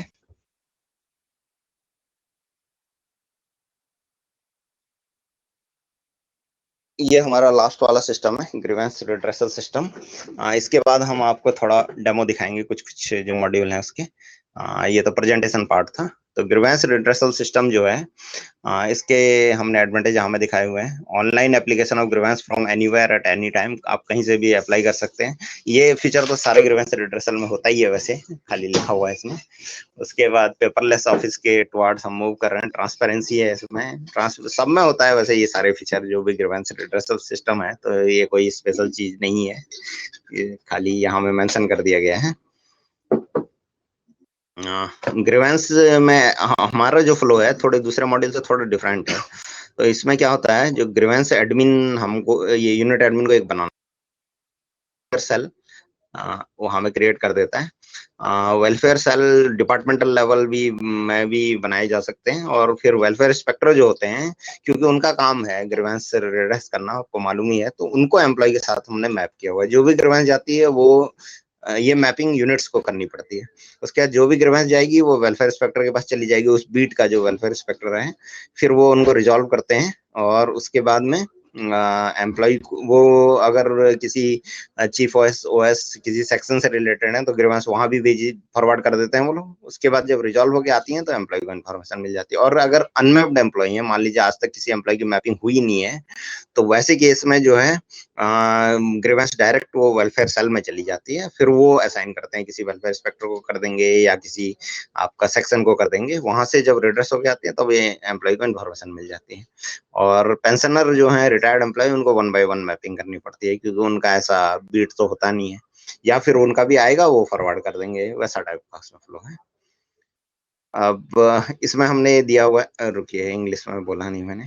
सो in English actually it is mentioned on the right side itself. Unit admin has to authorize a grievance admin, and grievance admin creates a unit level welfare cell, and departmental level cells can be also be there. मान लीजिए quarter की या electricity की grievance है, if the grievance pertains to quarter और electricity, then it can be directly send to the unit concern department. Otherwise, if it is related to promotion, transfer, all those things, pay, way, everything, all those things, in that case also it will go to personnel or account department or RPF department. So welfare inspector have to be mapped to a group of employees, and when the grievance comes, it directly goes to that welfare inspector, then he or she forwards to the concerned section, or if they can resolve on their own, they can resolve on their own. And the monitoring is available with unit admin and welfare cell. All those people can do the monitoring, officers can do the monitoring. And once the grievance get resolved, then the pensioner or the employee gets informed about it. Here the same thing has been shown, recording of grievance, then forwarding to concerned unit, assigning of grievance, accomplishing task and redressal. वही दिखाया हुआ है जो मैंने आपको अभी बताया। यहाँ देखिए, ये जो ग्रीवेंस रिड्रेस किया, अगर दूसरा यूनिट वहां भेज देते हैं, नहीं तो फिर जो है हमारे यहाँ में जो है कंसर्न डिपार्टमेंट को या वेलफेयर इंस्पेक्टर को पहुंच जाती हैं, वहां से वो रिजॉल्व होती हैं और फिर क्लोज हो जाती हैं। तो ये अभी मैंने आपको जो हमारे एग्जिस्टिंग मॉड्यूल है वो दिखा दिया। इंडस्ट्रियल रिलेशन नहीं दिखाया क्योंकि वो अभी ऐसे भी बीटा में है और वो आपसे ज्यादा कंसर्न भी नहीं है, खाली कंसर्न लोगों के साथ होता है जो इंडस्ट्रियल रिलेशन को डील करते हैं। अब हम आपको एक्चुअल ये स्क्रीन शेयर करके थोड़ा दिखाएंगे इधर में, से मैं लीव कर रहा हूँ, वहां से दिखा देंगे।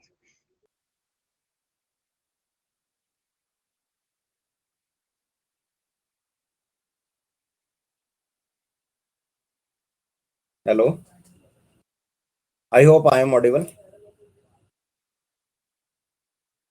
Yes yes sir. From yes sir. Okay.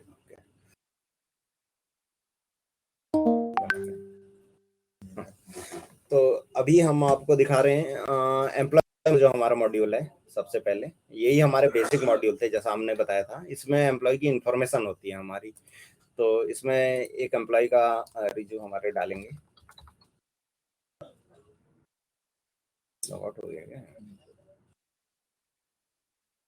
Sir पहले 5 मिनट का ब्रेक कर लें सर? अच्छा ठीक है, हाँ 5 नहीं मिनट। माइंड ना करें तो सर। आपका वैसे बहुत अच्छा प्रेजेंटेशन चल रहा है, कहना नहीं अच्छा नहीं लग रहा था। नहीं नहीं, कोई प्रॉब्लम नहीं। आप ब्रेक करना चाहते 5 मिनट बाद आ जाइए। अभी 10:44 हुआ है ना, आप 10:50 में आ जाइए। हम राइट 10:50 सर, में। Thank you sir. Good.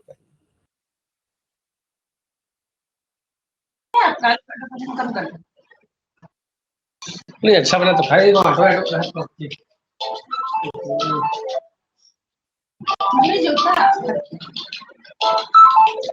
Sir प्रणाम। हेलो हेलो सर प्रणाम। सर आज तो मैं ट्रेनिंग पे हूँ घर पे। आज नहीं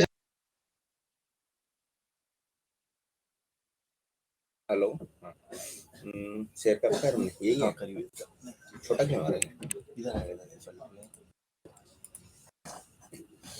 तो ये हमारा जो है, रुको मैंने म्यूट किया है, अनम्यूट करते हैं ना। चला दो। ये हमारा जो मेन मॉड्यूल है, एम्प्लॉय मास्टर वाला मॉड्यूल है, वो हम दिखा रहे हैं। तो इसमें जो है एम्प्लॉय की इन्फॉर्मेशन होती है, जैसा हमने बताया। ये अभी हमने डीलिंग क्लर्क के आईडी से यहाँ लॉग इन किया है। जो भरता है डीलिंग क्लर्क हमारा, वो वाला आईडी है। तो इधर में जैसे देखिए, ये संजय कुमार सिंह करके कोई होंगे, इनका इन्फॉर्मेशन पूरा भरा हुआ है। बेसिक इन्फो वाला टैब है ये। इसके बाद साइड में फैमिली वाला, इसमें फैमिली मेंबर होते हैं। फैमिली मेंबर 1 उसकी इन्फॉर्मेशन, फैमिली मेंबर 2 की information.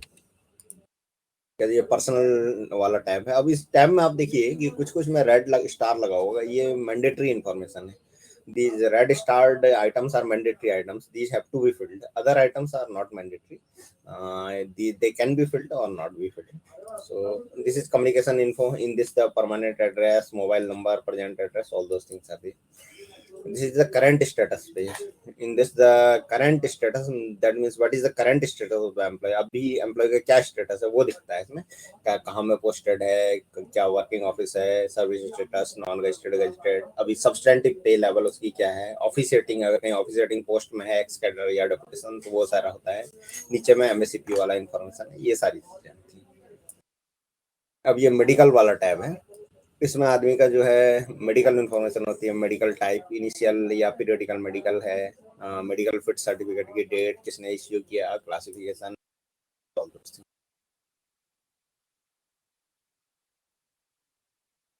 Course, specialisation, country, all those things are there.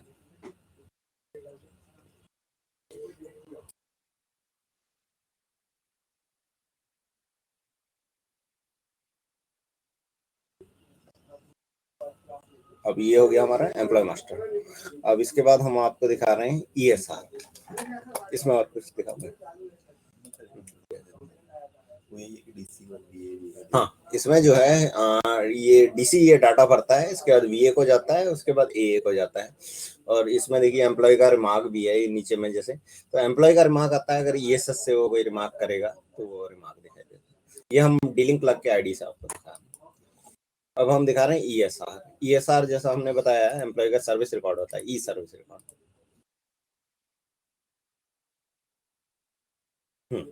तो इसमें हमारे ये सारे टैब हैं, जैसा मैंने बताया था आपको। इनिशियल अपॉइंटमेंट वाला टैब है। इसमें जैसे होता है आपका एम्प्लॉय कब ज्वाइन किया है, date of engagement, temporary status, regularisation अगर होगा तो, नहीं तो डेट ऑफ अपॉइंटमेंट। उसके बाद इनिशियल लियन कहाँ का था, उसके बाद इनिशियल स्टेशन, ऑफिस, पे कमीशन, कौन से पे कमीशन में बना, वो सारी चीजें इसमें होती है। इनिशियल डिपार्टमेंट, हर चीज जो इनिशियल चीज है उसकी, अगर प्रीवियस सर्विस कुछ थी वो नीचे में डाली जाती है, प्रीवियस सर्विस मिनिस्ट्री। अभी अवार्ड वाला टैब है, यहाँ एम्प्लॉय के सारे अवार्ड जो जो मिले हैं वो भरे जा सकते हैं। अगर एम्प्लॉय को लगता है कि मेरे कुछ अवार्ड इंक्लूड नहीं हुए हैं तो वो अपने ईएसएस से अपील कर सकता है, अवार्ड का सर्टिफिकेट लगा सकता है, वो इंक्लूड हो जाएंगे। अब ये पनिशमेंट वाला टैब है, एम्प्लॉय को क्या क्या पनिशमेंट मिले वो सारा यहाँ में एंट्री होता है। यहाँ अब पनिशमेंट में तो कोई ईएसएस से अपने आप बताएगा नहीं, ये डीलिंग क्लर्क को ही इंटर करना है। अब प्रमोशन जो है, ये प्रमोशन वाला टैब है, यहाँ क्या क्या प्रमोशन मिले वो सारे एंट्री यहाँ में होता है।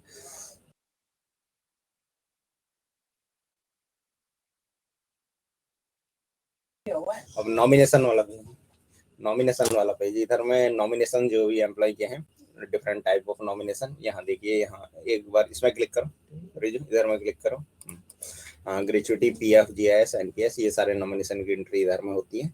All those nominations are entered here by the dealing clerk. अब ये ट्रांसफर वाला टैब है, इसमें please click on this drop now,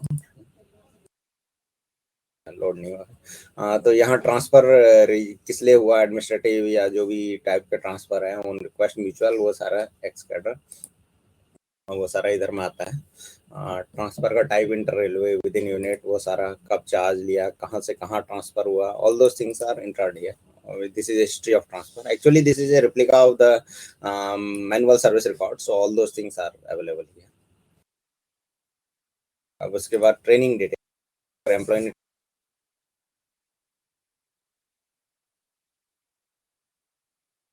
country, place of training, subject, from to date, mandatory training, refresher training और other training in service training, तो ये सारे detail यहाँ में एंटर होते हैं। इसका लीव डिटेल वाला हमारा पेज है, इधर में जो है, इसको हमने ईयर वाइज इसलिए कर रखा है क्योंकि बहुत सारी लीव होती हैं लोगों की, तो वो जो है पूरा इसमें एंटर करना पड़ता है। तो बहुत बड़ा पेज हो जाता है, इसमें हर साल लोग लीव लेते हैं, और इसमें असली में लीव का क्रेडिट भी है, जो हर साल आपका लीव का क्रेडिट होता है। तो 15 डेज करके, या 10 डेज LHP जो है, तो इसलिए ये बहुत बड़ा हो जाता है, इसलिए लोडिंग में प्रॉब्लम हो रहा था, इसलिए हमने इसको 10 ईयर के गैप में कर दिया है, 10 ईयर के स्लॉट में। तो वो यहाँ में आप देख सकते हैं। इसका पब्लिकेशन तो इतना ज़्यादा होता नहीं, कुछ स्टाफ जैसे इंटरेस्टेड हैं, पोएट्री लिखते हैं या कुछ भी लिखते हैं, वो अपना यहाँ में एंटर डीलिंग क्लर्क को देंगे, वो एंटर कर देगा, नहीं तो वो अपना ईएसएस से वो कर सकते हैं। डेपुटेशन जो है, ये इतना मैंडेटरी नहीं है, सारे डेपुटेशन भी बहुत कम लोगों का ही होता है, तो जिनका होता है यहाँ एंट्री हो जाती है। अब एक मिसलेनियस टैब दिया हुआ है, मिसलेनियस में जो है हम यहाँ में कुछ भी वो डॉक्यूमेंट अपलोड कर सकते हैं, मान लीजिए लैपटॉप लिया ऑफिसर्स को या कुछ स्टाफ, तो ये एम्प्लॉय मास्टर ESR हो गए। अब हम आपको ESS दिखाते हैं। अच्छा, हम आपको ये दिखा देते हैं, जो एम्प्लॉय को ऐसे दिखती है, डीलिंग क्लर्क के आईडी से था, एम्प्लॉय को ऐसा टाइप दिखती है, ये दिख गई। ये बायोडाटा जो था पहला वाला टैब, ये एम्प्लॉयमेंट डिटेल वाला टैब है, ये फैमिली वाला टैब है, क्वालिफिकेशंस है, नॉमिनेशन है, उसके बाद में अवार्ड है, पनिशमेंट है, पे चेंज हिस्ट्री है, प्रमोशन है, ट्रांसफर्स हैं, ये उसके बाद ट्रेनिंग, लीव, पब्लिकेशन, रेपुटेशन, ये सारा है। अब इसमें अगर वो कुछ अपील करना चाहता है ESS वाली, तो वो हम आपको दिखाते हैं, यहाँ करना पड़ेगा उसको व्यू एडिट माई डिटेल करके, तो ये सारे टैब दिए जाएंगे। IRHM में ESS लिखा होगा, वहाँ में व्यू एडिट माई डिटेल्स करके करेगा, तो अब ये सारे टैब दिख गए उसको, अब किसी में क्लिक करो एक आदमी। अब पहले इसको यहाँ डालना पड़ेगा क्या है, और सारी फील्ड एडिटेबल नहीं है इसमें, जो फील्ड एडिटेबल है उसमें हमने चेक बॉक्स दिया हुआ है, वो देके वो एडिट कर सकते हैं। नाम ये सब एडिटेबल नहीं है इसमें, क्योंकि वो आपका आईपास से आया हुआ डाटा है और वो इम्पोर्टेंट डाटा है, तो वो एडिटेबल नहीं है। अगर उसको आपको चेंज कराना है तो आपको फिर वो अपने डीलिंग क्लर्क को ही बताना पड़ेगा, वो वहीं से कर सकते हैं। फैमिली में मेजर एडिटेबल है, क्योंकि आपको फैमिली मेंबर नए ऐड करने पड़ेंगे, अगर बच्चा पैदा हुआ, शादी हुई, या आपका जो है डिलीट भी करना पड़ सकता है, किसी फैमिली मेंबर की डेथ हो गई, या आपकी बेटी थी उसकी शादी हो गई, ऐसा कोई रीजन है, तो उसके लिए आप यहाँ से एडिट करके नए फैमिली मेंबर ऐड कर सकते हैं, या मार्क फॉर डिलीशन करके डिलीट भी कर सकते हैं, तो ये प्रॉब्लम है। ये कम्युनिकेशन वाला टैब है। इसमें आपकी एड्रेस वैड्रेस जो है, मोबाइल नंबर चेंज करना है तो यहाँ से कर सकते हैं। प्रेजेंट एड्रेस परमानेंट इसमें एडिटेबल नहीं है, प्रेजेंट यहाँ से एडिट कर सकते हैं आप टिक मार के साथ। अब ये जो है आपका यस कौन सा वाला है, हाँ पर्सनल डिटेल वाला टैब है। इसमें आपका जो फोटो कम्युनिटी सारे एम्प्लॉय मास्टर में ऐसे ही सिमिलरली सारे टैब है। अवार्ड वाला टैब है ये, इसमें आपको करना है तो यहाँ एडिट डिलीट या न्यू एडिशन जो भी करना है आपको रिक्वेस्ट, वो आप यहाँ पर रिक्वेस्ट ही कर सकते हैं, आप खुद तो चेंज नहीं कर सकते। आप डाल के दे दीजिए, उसके बाद आपका एम्प्लॉय चेक करेगा।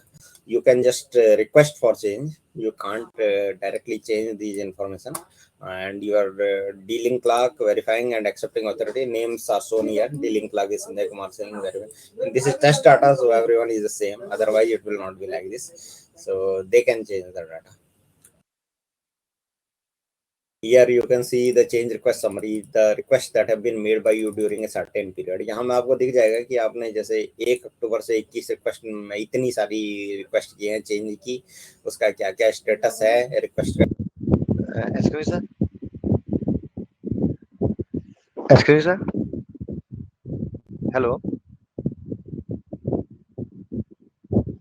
Excuse sir,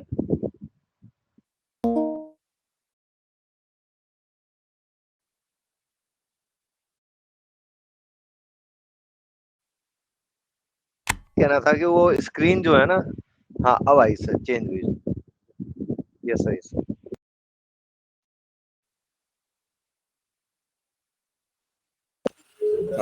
hello,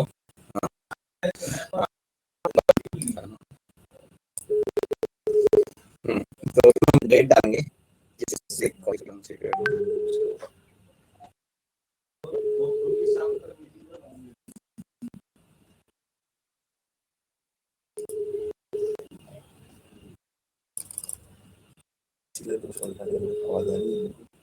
hello, am I audible? Hello, ठीक है।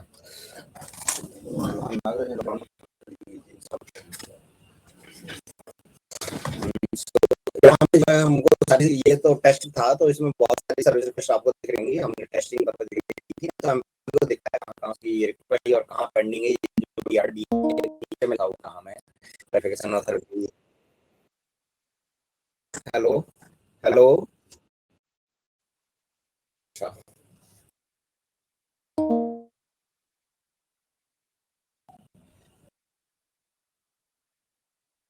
हेलो, आवाज आ रही है अभी आपको? बैठ कर रही है?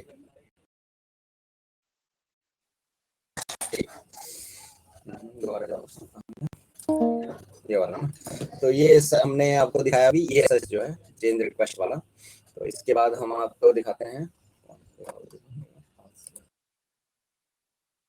लोन में, तो खाली ये दिखा देना स्क्रीन जो है क्या है, लोन है वो दिखा दो खाली mic clear application. Loan and advance में जो है आपका स्क्रीन दिखा रहा है, ऑलरेडी अप्लाइड है ना, ड्राफ्ट टू प्रॉपर लो, दोबारा अप्लाई कर दें, एडिट करने से हो जाएगा। तो ये आपका लोन का वाला स्क्रीन है। इस स्क्रीन से जो एम्प्लॉय जो एलिजिबल हैं, because all employees are not eligible, if he or she is covered under NPS scheme, they will not be eligible. If they are eligible, then this information is shown. This data, most of the data is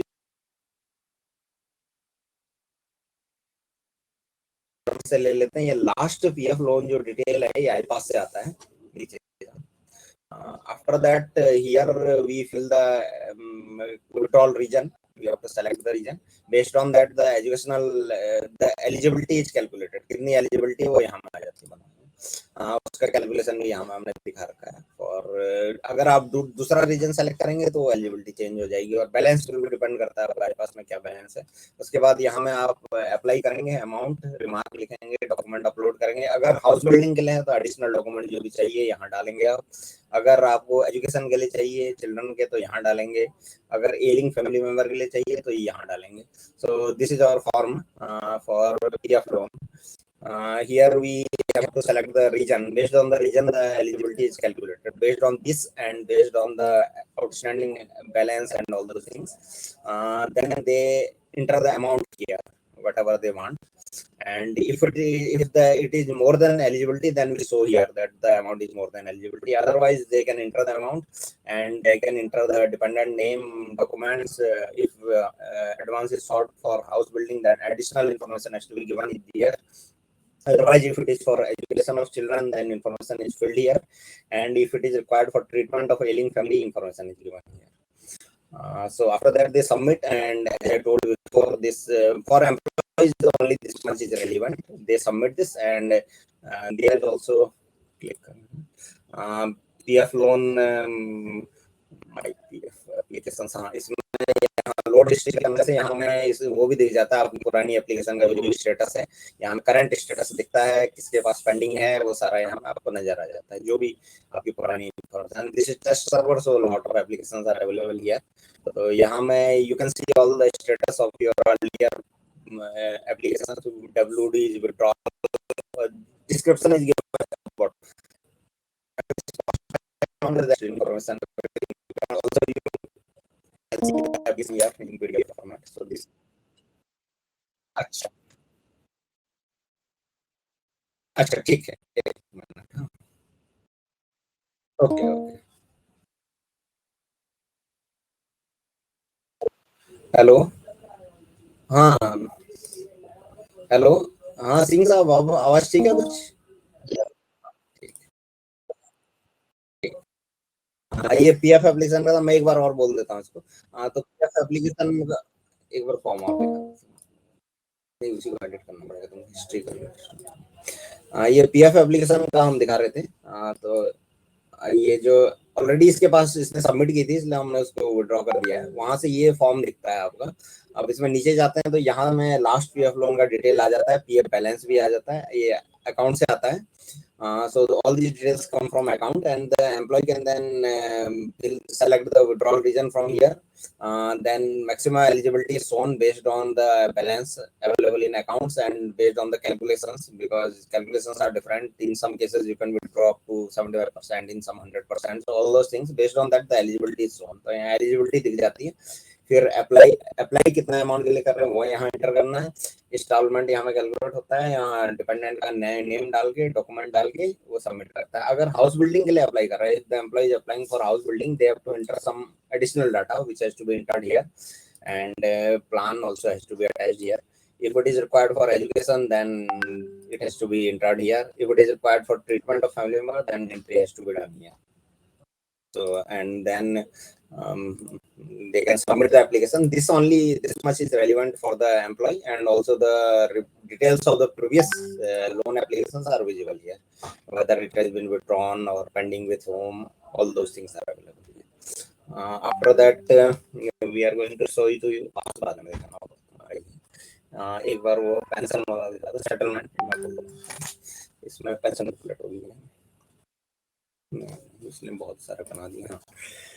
so this is the pension booklet. मैं आपको employ वाला ही दिखा दे रहा हूँ, क्योंकि ऐसे भी ये बहुत बड़ा है और आपके लिए कोई रेलिवेंस भी नहीं है. आपके लिए जो है रेलिवेंट है खाली अगर आप रिटायरिंग एम्प्लॉई हैं, तो आपको यहाँ में पेंशन बुकलेट भरनी पड़ती है, वो वाला चीज है.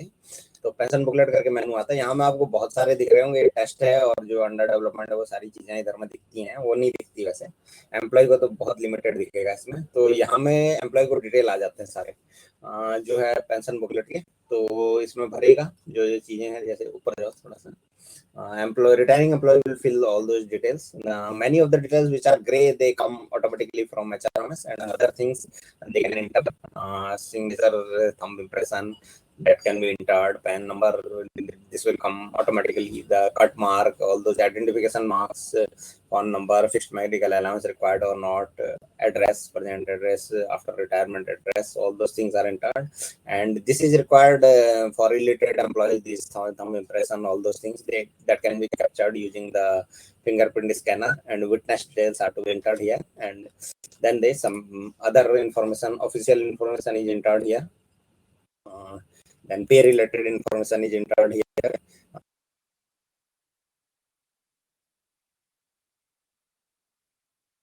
This comes from HRMS, and then they can edit whatever. Quarter details. तो ये सारी चीजें जो है पेंशन बुकलेट बनने के लिए जरूरी रहती हैं। तो ये एम्प्लॉय भी भर सकता है, वेलफेयर इंस्पेक्टर को भी दिया हुआ है। वेलफेयर इंस्पेक्टर जो आपका सर्विस रिकॉर्ड डीलिंग क्लर्क है, उसको एक वेलफेयर इंस्पेक्टर आपको असाइन करना पड़ता है।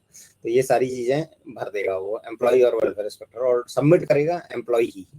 तो ये सबमिट करने के बाद ये जो पुरानी हमारी पेंशन बुकलेट थी वैसी पेंशन बुकलेट एक बन जाती है। नीचे चलेगा फोटो उसमें डिटेल दिया है, ये पूरी जनरेट हो जाती है। फिर ये आगे जाती है आपके सुपरवाइजर के पास जाती है, उसको खाली सबमिट कर देना है। उसके बाद उसका जो चेक करके ये डिटेल सही लग रहा है, और फिर उसके बाद जाता है उनके ऑफिसर के पास, फिर वेलफेयर इंस्पेक्टर होकर सेटलमेंट हो जाता है। तो सेटलमेंट में हम यही दिखा रहे हैं आपको।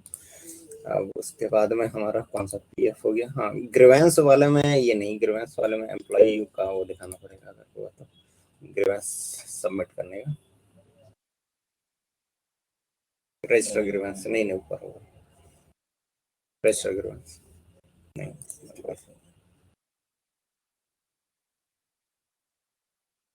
हाँ प्रकाश को बोल देंगे एक बार, कोई बात नहीं, पहले तुम अपना दिखा दो।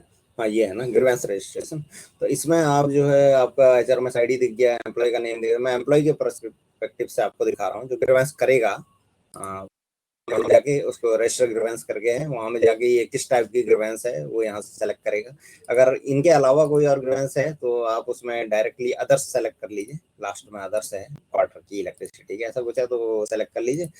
यहाँ भी सब ग्रीवेंस सेलेक्ट कर लीजिए। ग्रीवेंस ही गलत लिख दिए। अब नीचे जो ग्रीवेंस डिस्क्रिप्शन है, यहाँ आप अपना डिस्क्रिप्शन डालेंगे कि क्या क्या ग्रीवेंस है आपकी, और आपको अपलोड करनी है कोई फाइल वो भी डाल देंगे। और उसके साथ कुछ एनेक्चर भी हो सकते हैं। मान लीजिए आपने एक ग्रीवेंस की कि आपको प्रमोशन नहीं मिला, आप उसके साथ में लगाएंगे कि दूसरे लोगों को आपके साथ का मिला। वो एनेक्चर जो फाइल है वो यहाँ आप एक कंबाइंड फाइल बना के इस साइड में डाल सकते हैं। ये सब डाल के आप सबमिट कर दीजिए, आपका इतना ही काम है। बाकी जो एडमिनिस्ट्रेटिव काम है वो कंसर्न लोग करेंगे, और आपको आपका ग्रीवेंस का वो मिलेगा। ग्रीवेंस का आपका डिटेल यहाँ में मिल जाएगा कि कहाँ पेंडिंग है, क्या है, जो भी है। नेक्स्ट दिखाओ। एग्जीक्यूटिव रिकॉर्ड तो इनका नहीं है ना। अब क्या बचा, पास बचा। ऑफिस ऑर्डर में इनका क्या है, एम्प्लॉय का, एम्प्लॉय को खाली ऑफिस ऑर्डर दिखते कहाँ में है, वो तो वहाँ देखेंगे ना।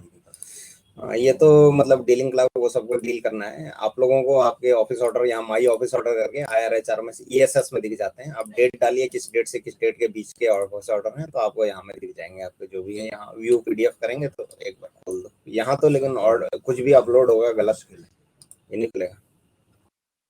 ये जैसे ऑफिस ऑर्डर है, ये डला हुआ है कोई ऑफिस ऑर्डर, तो आपका कंसर्न जो ऑफिस ऑर्डर है इधर में आ जाता है माई ऑफिस ऑर्डर में, यहाँ से आप देख सकते हैं। वैसे ही आपकी जो चेंज रिक्वेस्ट दिखा दी हमने, ये हाँ वो इसमें दिख जाता है आपको। वैसे ही इसमें भी डेट डालनी है आपको, आपने जिस डेट के बीच चेंज रिक्वेस्ट की थी वो यहाँ दिख जाता है।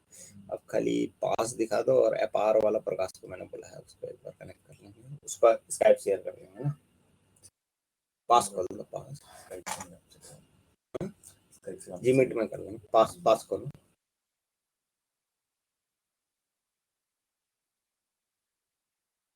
डाटा पूरा एक्सेप्ट हो जाएगा, मतलब आपका पास की एंट्री आपका डीलिंग क्लर्क कर देगा, और आपका फैमिली डिक्लेरेशन जो है जो उसने इंटर किया है आप एक्सेप्ट कर लेंगे। तो उसके बाद में आपको ये स्क्रीन दिखना शुरू हो जाएगा।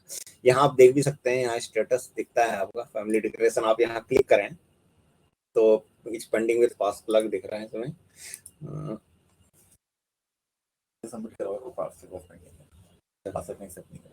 लेकिन इसका पहले का एक्सेप्टेड है ना, एक्सेप्ट कर इधर। अब जो है हमारे एम्प्लॉय जो है पास अप्लाई करने के लिए यहाँ अप्लाई फॉर पास PTO आता है। यहाँ में आप सेलेक्ट करिए प्रिविलेज पास या PTO, सर्विंग एम्प्लॉय के लिए यही आता है।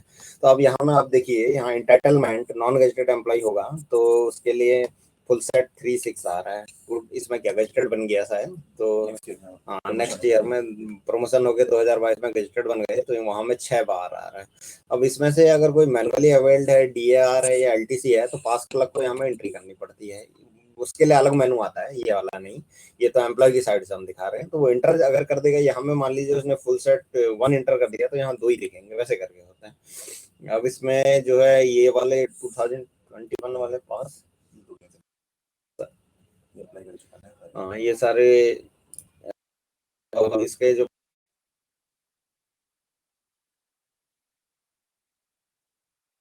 2021 के अवेलेबल नहीं है, 2022 के अवेलेबल हैं। तो उसमें हम अप्लाई करके आपको दिखा रहे हैं। प्रीवियस एप्लीकेशन देखनी है तो ये राइट बटन में क्लिक करेंगे, ये सारी सबमिटेड हैं या ड्राफ्ट हैं, ये सारी एप्लीकेशन है, तो करस्पॉन्डिंग वहाँ नंबर भी कम होता रहता है।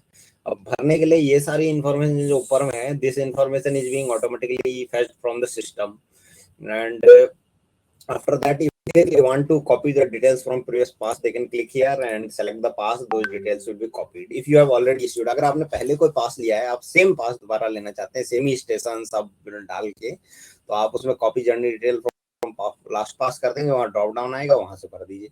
नहीं तो आपको भरना है अपने आप, तो यहाँ फ्रॉम टू डाल दीजिए। इसमें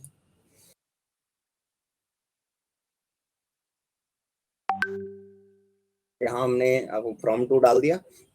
अब ये सब आप अच्छे से पढ़ लीजिएगा, क्योंकि इधर में हमने इंग्लिश में पूरा लिखा हुआ है, इंग्लिश हिंदी में। ब्रेक जर्नी जो है वो स्टेशन है जहां आपकी ट्रेन शुरू होती है, समाप्त होती है, यहाँ जहां आपको बदलने की जरूरत पड़ती है। तो अगर आपको न्यू दिल्ली से कलकत्ता हावड़ा का आपने पास लिया है और आपको बीच में लखनऊ में आपको उतरना है किसी रीजन से, तो आप इसमें डालेंगे। अगर नहीं डालेंगे तो आप पास ले लेंगे, आप उसको लखनऊ से टिकट नहीं ले पाएंगे। तो ये चीज आप ध्यान में रखिएगा। और उसके बाद में जो है यहाँ हमने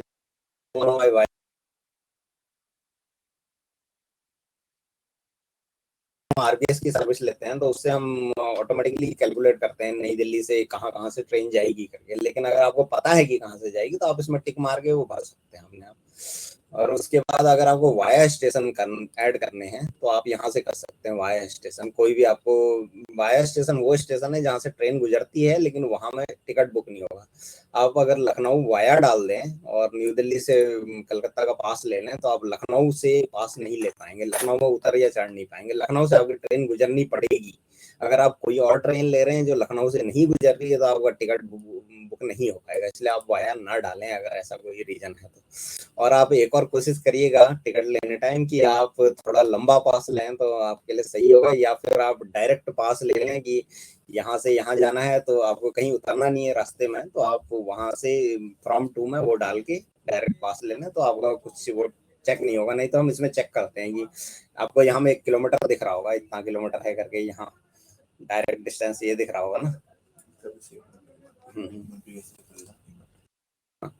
हम आपको यहाँ प्रीव्यू भी दिखा देते हैं पास का कि उसमें कितने किलोमीटर आ रहे हैं करके। ये जब आप प्रीव्यू करेंगे ना, फैमिली मेंबर सेलेक्ट करके जब आप प्रीव्यू करेंगे तो पास में आपको दिख जाएगा कि आपको कितना किलोमीटर वो अलाउ कर रहा है करके, 1647 किलोमीटर। तो आप पास इश्यू करने से पहले आप एक बार अपना ट्रेन चेक कर लीजिए कि इस किलोमीटर के अंदर में आ रही है या नहीं। कोई कोई ट्रेन है जो बहुत घूम के जाती है, जो इस 15% में आती ही नहीं है, तो उसमें आपको प्रॉब्लम हो सकता है। फिर उसमें दूसरे रूल भी हैं, आपका डायरेक्ट जर्नी वाला रूट है, लेकिन उसके लिए फिर आपको पॉइंट टू पॉइंट ट्रैवल करना पड़ेगा, ऐसा करना पड़ेगा। या फिर फास्टर रूट है तो उसमें फास्टर वाली ट्रेन लेनी पड़ेगी, नहीं तो टिकट फेल हो जाएगा। तो आप जो भी पास निकालें उससे पहले एक बार प्रीव्यू करके देख लीजिए। नीचे में इसीलिए दिया हुआ है, तो उसमें आपको दिख जाएगा कि आपके पास में क्या क्या अलाउ कर रहा है। अगर आपने नई दिल्ली से मान लीजिए कलकत्ता का पास लिया और आप किसी ऐसी ब्रेक जर्नी से जा रहे हैं जहाँ से मतलब आपका 15% से ओवर हो जा रहा है, मान लीजिए भोपाल होके जा रहे हैं, ऐसा कुछ जा रहे हैं, तो आपको प्रॉब्लम होगी। तो आप इसमें पहले किलोमीटर देख लीजिएगा इसमें। और आप अपनी असली ट्रेन का किलोमीटर, बहुत सारी साइट है ई रेल और IRCTC, वो सब में आपको दिख जाएगा किलोमीटर, तो उसके अनुसार करिए। नहीं तो पास लंबा ले लीजिए, आप जम्मू तवी से ले लीजिए, जम्मू तवी से लेके आप सिकंदराबाद तक ले लीजिए, ऐसा कुछ ले लीजिए जो आपका डिस्टेंस में कवर कर ले। नहीं तो आप पास इश्यू हो जाएगा, फिर टिकट जर्नी के टाइम आपको प्रॉब्लम हो सकती है। तो वो चीज़ का थोड़ा ध्यान रखिएगा। और अब ये यहाँ आपको एंटाइटलमेंट दिख जाता है। फैमिली मेंबर की फोटो अगर आपने HRMS में डलवाई हुई है पहले से तो दिखती है, नहीं तो ऐसे ही ब्लैंक आएगा आपका। और यहाँ आपको एंटाइटलमेंट दिख जाएगा किस किस ट्रेन में क्या क्या एंटाइटलमेंट टाइप है। कुछ कुछ ट्रेन में आपको प्रॉब्लम हो सकती है, जैसे डबल डेकर तेजस, ये सब हमने रेलवे बोर्ड में भेजा हुआ है, तो उसमें बुकिंग में अभी आपको प्रॉब्लम हो सकती है। अगर आपने HRMS से पास लिया है तो उसका एंटाइटलमेंट अभी क्लियर नहीं है हमारे पास में। अब मैं एक बार एपआर में एक बार लॉगिन करता हूँ। एपआर मॉड्यूल थोड़ा आपको दिखाने की कोशिश करता हूँ, जरा सा एम्प्लॉय की साइड से दिखाता हूँ।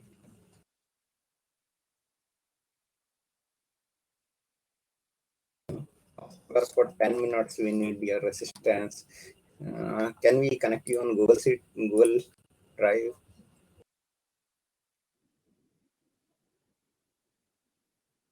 Yes, sir, I'm doing it now.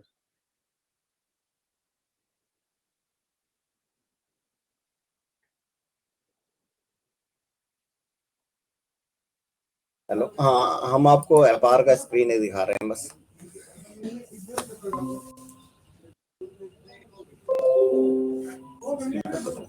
Sir, you can see now, sir.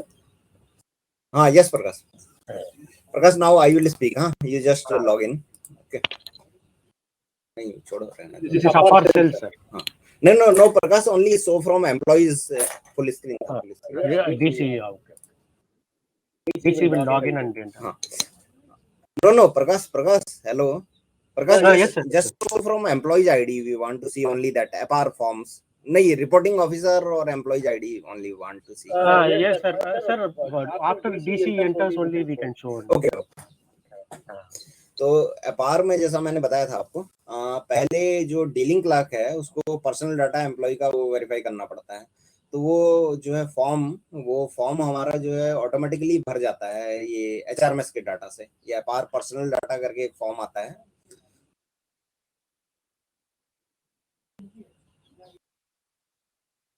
ये वाला आपका एपार का फर्स्ट पेज होता है नॉर्मली, जो 4200 4600 वाला है। बाकी एम्प्लॉय के लिए भी होता है फॉर्म, लेकिन वो कुछ छोटा होता है। तो ये सारा डाटा इसमें जो है मेनली एचआरएमएस से आ गया। कुछ चीजें नहीं है, जैसे date of continuous appointment, type of officer, educational professional अगर होगा तो ये आ जाएगा, नहीं तो नहीं, उनसे यहाँ से भरना पड़ेगा। तो ये सारी चीजें भर के सबमिट करना पड़ेगा।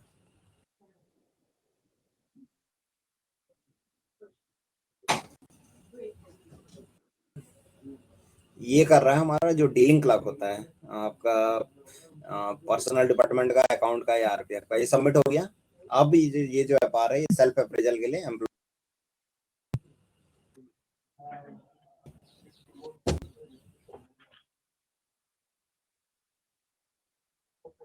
अब हम एम्प्लॉय की आईडी से लॉगिन कर रहे हैं। बाकी जो काम है वो एडमिनिस्ट्रेशन का काम होता है कि मैपिंग हैपिंग, इसमें एपार की वो हियरार्की सेट करनी पड़ती है कि कौन सा रिपोर्टिंग, रिव्यूइंग, एक्सेप्टिंग कौन सा होगा। तो ये काम तो एडमिनिस्ट्रेशन का, वो हम आपको नहीं दिखा रहे हैं। आपको खाली दिखा रहे हैं हम जो एक तो डीलिंग क्लर्क ने सबमिट कर दिया। अब एम्प्लॉय आपको अपनी एपार भरनी होगी तो आपको ये वाला पेज विजिबल हो जाएगा, सेल्फ अप्रेजल का पेज। ये सेल्फ अप्रेजल का पेज है। इसमें आपको पर्सनल इन्फॉर्मेशन अपनी फर्स्ट पेज में दिख जाएगी। यहाँ में जो भी इन्फॉर्मेशन भरी हुई है, इन्फॉर्मेशन प्रमीला टाक है एम्प्लॉय का नाम।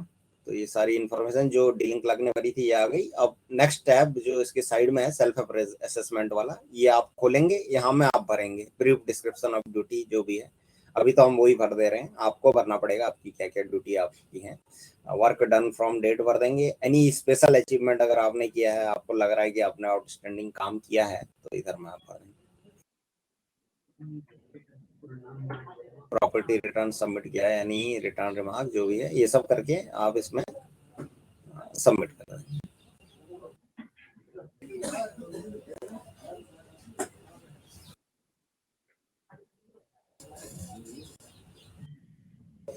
अब जो है आपकी एफआईआर यहाँ से मूव हो जाएगी रिपोर्टिंग ऑफिसर के पास में। आपको भी एम्प्लॉय को ही आपका स्टेटस दिख जाएगा, आपकी एफआईआर कहाँ पहुंची हुई है करके आप कभी भी देख सकते हैं। जैसे आपको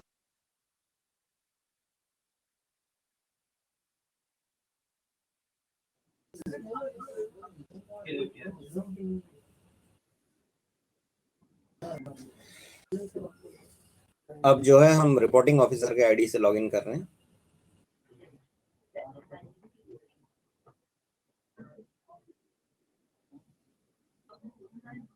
ये रिपोर्टिंग ऑफिसर ने लॉगिन किया है।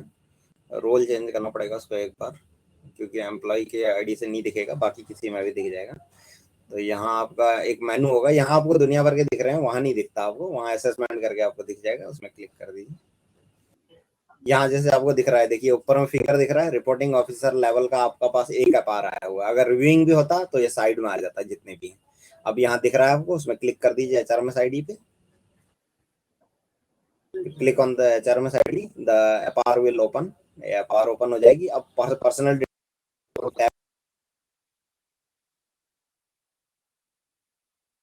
दिखेगा। यहाँ ऊपर में आपको सब दिख रहे हैं, रिपोर्टिंग कौन है, रिव्यूइंग कौन है, एक्सेप्टिंग कौन है, रिपोर्टिंग 2 कौन है, रिव्यूइंग 2 कौन है, सब दिखेगा। अब इसमें एक टेम्पलेट जैसा मैंने आपको बताया था ये भी दिया होगा। तो इसमें हमने ऑलरेडी टेम्पलेट सेव की थी, इसलिए देखिए अभी हम टेम्पलेट कॉपी कर रहे हैं। ये आपको जल्दी भरने के लिए आसान होगा। You just copy the template name, all the data that has been filled earlier that will come in the bottom. इसमें तो सैंपल के लिए खाली ASDDD ऐसे डाला हुआ है, लेकिन अगर उसमें कुछ डाला होता तो वो सारा आ जाता है इधर।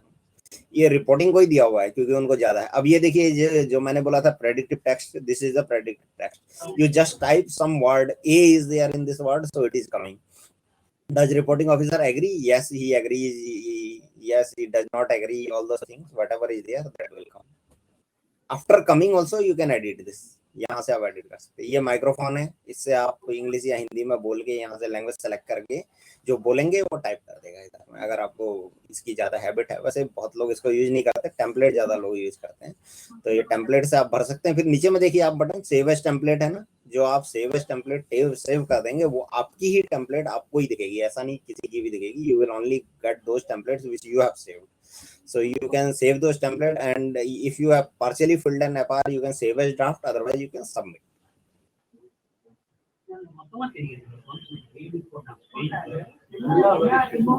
This is for digital signature. You can digitally sign the, इसमें आपका एम्प्लॉय को और डीलिंग क्लर्क को वो लोग तो OTP से सबमिट करते हैं, बाकी सारे डिजिटली साइन करते हैं। तो ये डिजिटल साइन यहाँ कर दिया है इन्होंने। तो आगे का प्रोसेस भी सेम टाइप का ही है, तो हम आपको यहीं तक दिखा रहे हैं। Prakash, that would be sufficient. Thanks a lot Prakash. Yes sir. तो अब हमारा प्रेजेंटेशन, आपका टाइम भी हो गया, हम इसको एंड करते हैं। अब आपके क्वेश्चन हम देख लेते हैं एक बार। क्या करूँ कहाँ गया इनका स्क्रीन? यही है ना, में कहीं कुछ लिखा हुआ आ रहा था। आप लोग अगर कुछ पूछना चाहते हैं तो पूछ सकते हैं, कहीं लिखा हुआ भी आ रहा था पब्लिक चैट में होगा। सारे स्क्रीन, ये तो ओनली क्वालिफिकेशन टैब ही शो हो रहा है। नहीं, टैब तो सारे शो होते हैं इसमें नीचे, और ऊपर कुछ लिखा हुआ है क्या? Sir where is option of split pass? I can't see in HRMS। ये दिखा पाओगे split pass? Sir, we feel that HRMS will improve the railway efficiency more than 20%. Thank you. अब स्प्लिट पास, एक किसी ने पूछा है कि स्प्लिट पास का ऑप्शन कहाँ में दिखता है, तो हम आपको दिखा दे रहे हैं। लॉग आउट हो गया, एक मिनट।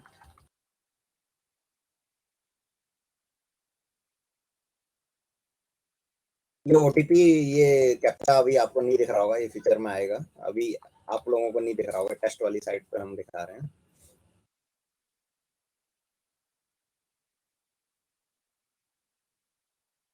तो जब आप यहाँ में जाएंगे ना इश्यूड पास में, तो यहाँ में ऑप्शन है, देखिए अप्लाई फॉर स्प्लिट पास। इस पे आप क्लिक करेंगे तो यहाँ पे, और कैंसिल करना है तो यहीं में कैंसिल पास करके आता है। ये आपका आता है इश्यूड पास, वहां से भी आ जाता है ना अप्लाई फॉर वाले स्क्रीन से। यहाँ में माई इश्यूड पास मेनू है, इसमें जब आप जाएंगे यहाँ है स्प्लिट पास या कैंसिल पास के ऑप्शन। और एक बार जाओ, और कुछ क्वेश्चन है क्या? Can we apply student pass on HRMS? नहीं, अभी आप अप्लाई नहीं कर पाएंगे। Sir HRMS entry having wrong entry may be due to retyping of command are not updated if HRMS will be...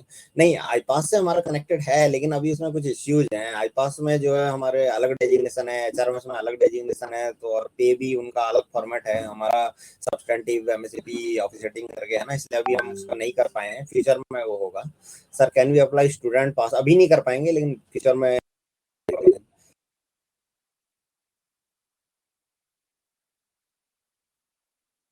break journey can change after issuing pass? नहीं, वो नहीं कर पाएंगे, लेकिन आपको ब्रेक जर्नी, वो जो ब्रेक जर्नी आपने डाली है उससे जाना आपको जरूरी नहीं है। वाया जो आप डालेंगे उससे आपको जाना जरूरी है, लेकिन आप ब्रेक जर्नी कुछ भी डाल दें तो उससे आपको जाना जरूरी नहीं। ऊपर जाओ, चेंज ऑडिबल, ये तो साउंड डाउन लिखा है ना, और नीचे जाओ डेस्टिनेशन, बाकी तो साउंड और स्क्रीन लिखा है। और sir HRMS entry having wrong entry, ये तो सेम ही चीज है। Please explain the process of अपार अपील। अपार का अपील का प्रोसेस तो अब हमने अपार वालों को हटा दिया, तो अभी हम आपको नहीं दिखा पाएंगे, लेकिन अपार जो आपको दिखती है ना, वही में आपका एक ऑप्शन है खुला हुआ, क्या बोला, अपील करने। जब आपको अपार विजिबल हो जाएगी, उसके बाद एक मिनट हम दिखाने की कोशिश करते हैं आपका। जब जनरेट होगी तभी दिखेगा, लेकिन ये तुम नहीं दिखा पाओगे शायद, जनरेट होने से ही वो नजर आता है। जब आपकी FR जनरेट होकर आपको आएगी ना, तब आप उसमें अपील कर पाएंगे, वैसे नहीं दिखेगा आपको। नहीं, वो करना थोड़ा अभी। Hello sir. हाँ, ये उनका नहीं है, ये डीलिंग का लगता है। हाँ बताइए। वही दिखा दो फिर। सर मैं ये बोलना चाह रहा हूँ सर, जैसे हम लोग जब पास अप्लाई करते हैं सर, तो जो हमारे पास मान लीजिए पास पीटीओ सब कुछ आ गए इश्यूड पास की लिस्ट में, तो सर उसमें एक सर मेरे ख्याल से कॉलम सर अगर रहेगा तो ज्यादा अच्छा रहेगा यूजर्स के लिए, कि कितने पास आपके यूज हो चुके हैं और कितने बैलेंस हैं सर। नहीं वो दिखता तो है सर आपको, ये दिखा दो कितने पास इश्यूड हो गए, कितने बैलेंस हो गए, आपको नजर आता है वो। 1 मिनट हम दिखा रहे हैं। नहीं सर, यूज्ड पास जिससे सर उस पे आईआरसीटीसी पे जितने जाके यूज हो जाएंगे सर, वो यहाँ पे नहीं दिखते सर, तो हमें हर बार हर पास अलग अलग डाल के अप्लाई करना पड़ता है कि ये नहीं नहीं, आईआरसीटीसी पे कितने यूज हो गए वो तो आपको यहाँ में, अच्छा वो बोल रहे हैं जो पास यूज हो गए वो नहीं दिखाई देता, तो वो तो आपको जो है, आप ये यूनिक पास नंबर जब ओपन करेंगे तो इसमें दिखेगा आपको लेकिन पास चेक करना पड़ेगा ऑफ कोर्स, मतलब एक जगह में ऐसा नहीं दिखता आपको। जब आप ये पास को कोई डाउनलोड करके ओपन करेंगे, उसमें हम दिखाते हैं राइट साइड में आपको।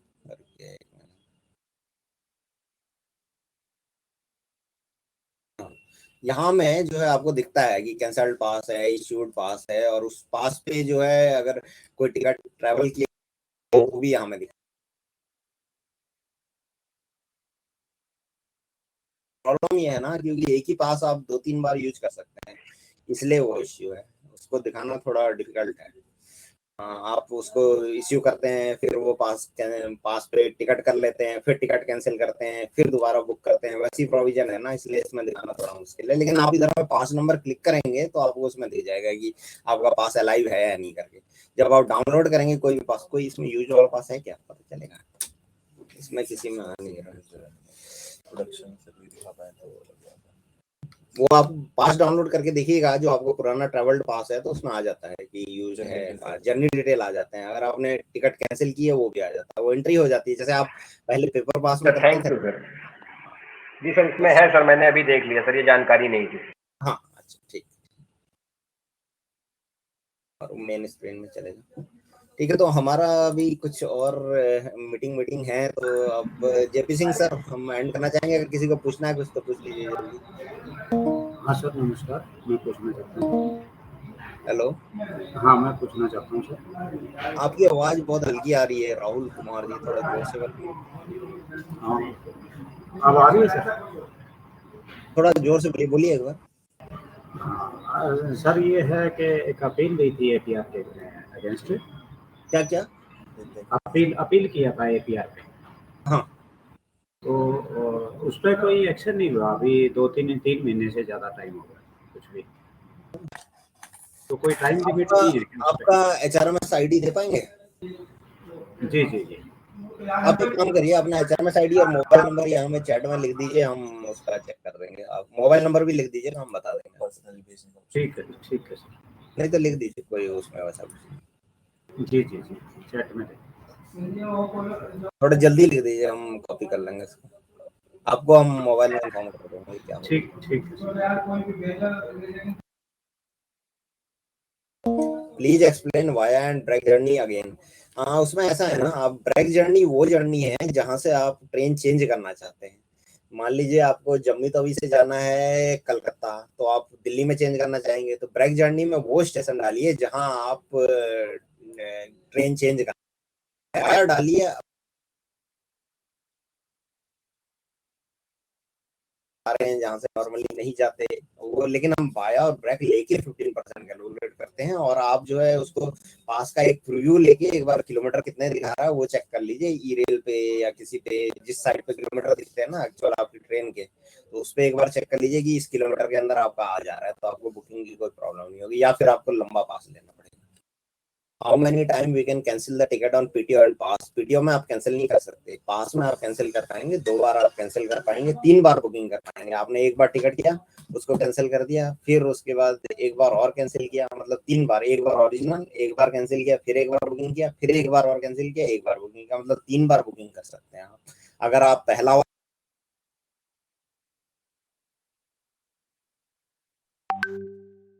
हेलो, हाँ हेलो, अपने आप हो गया था म्यूट।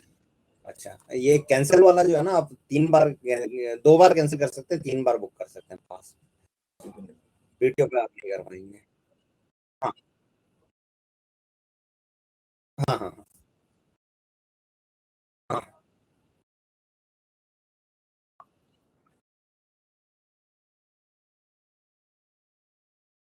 हम्म, हम्म, हम्म,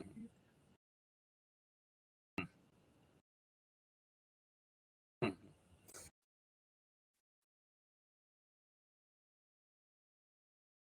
हम्म,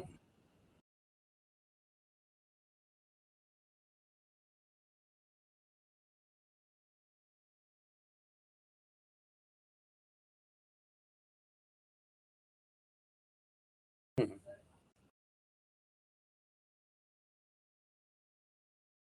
हाँ भैया,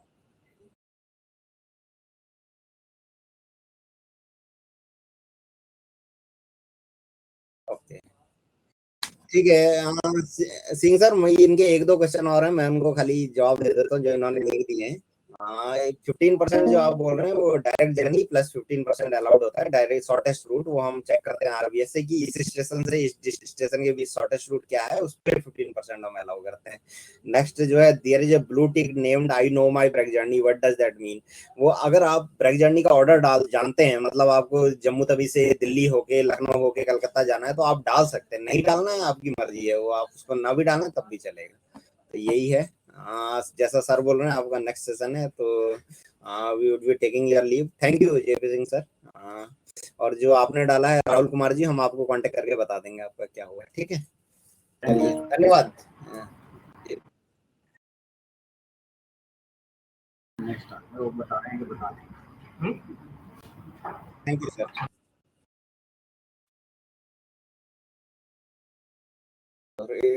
It was my pleasure. And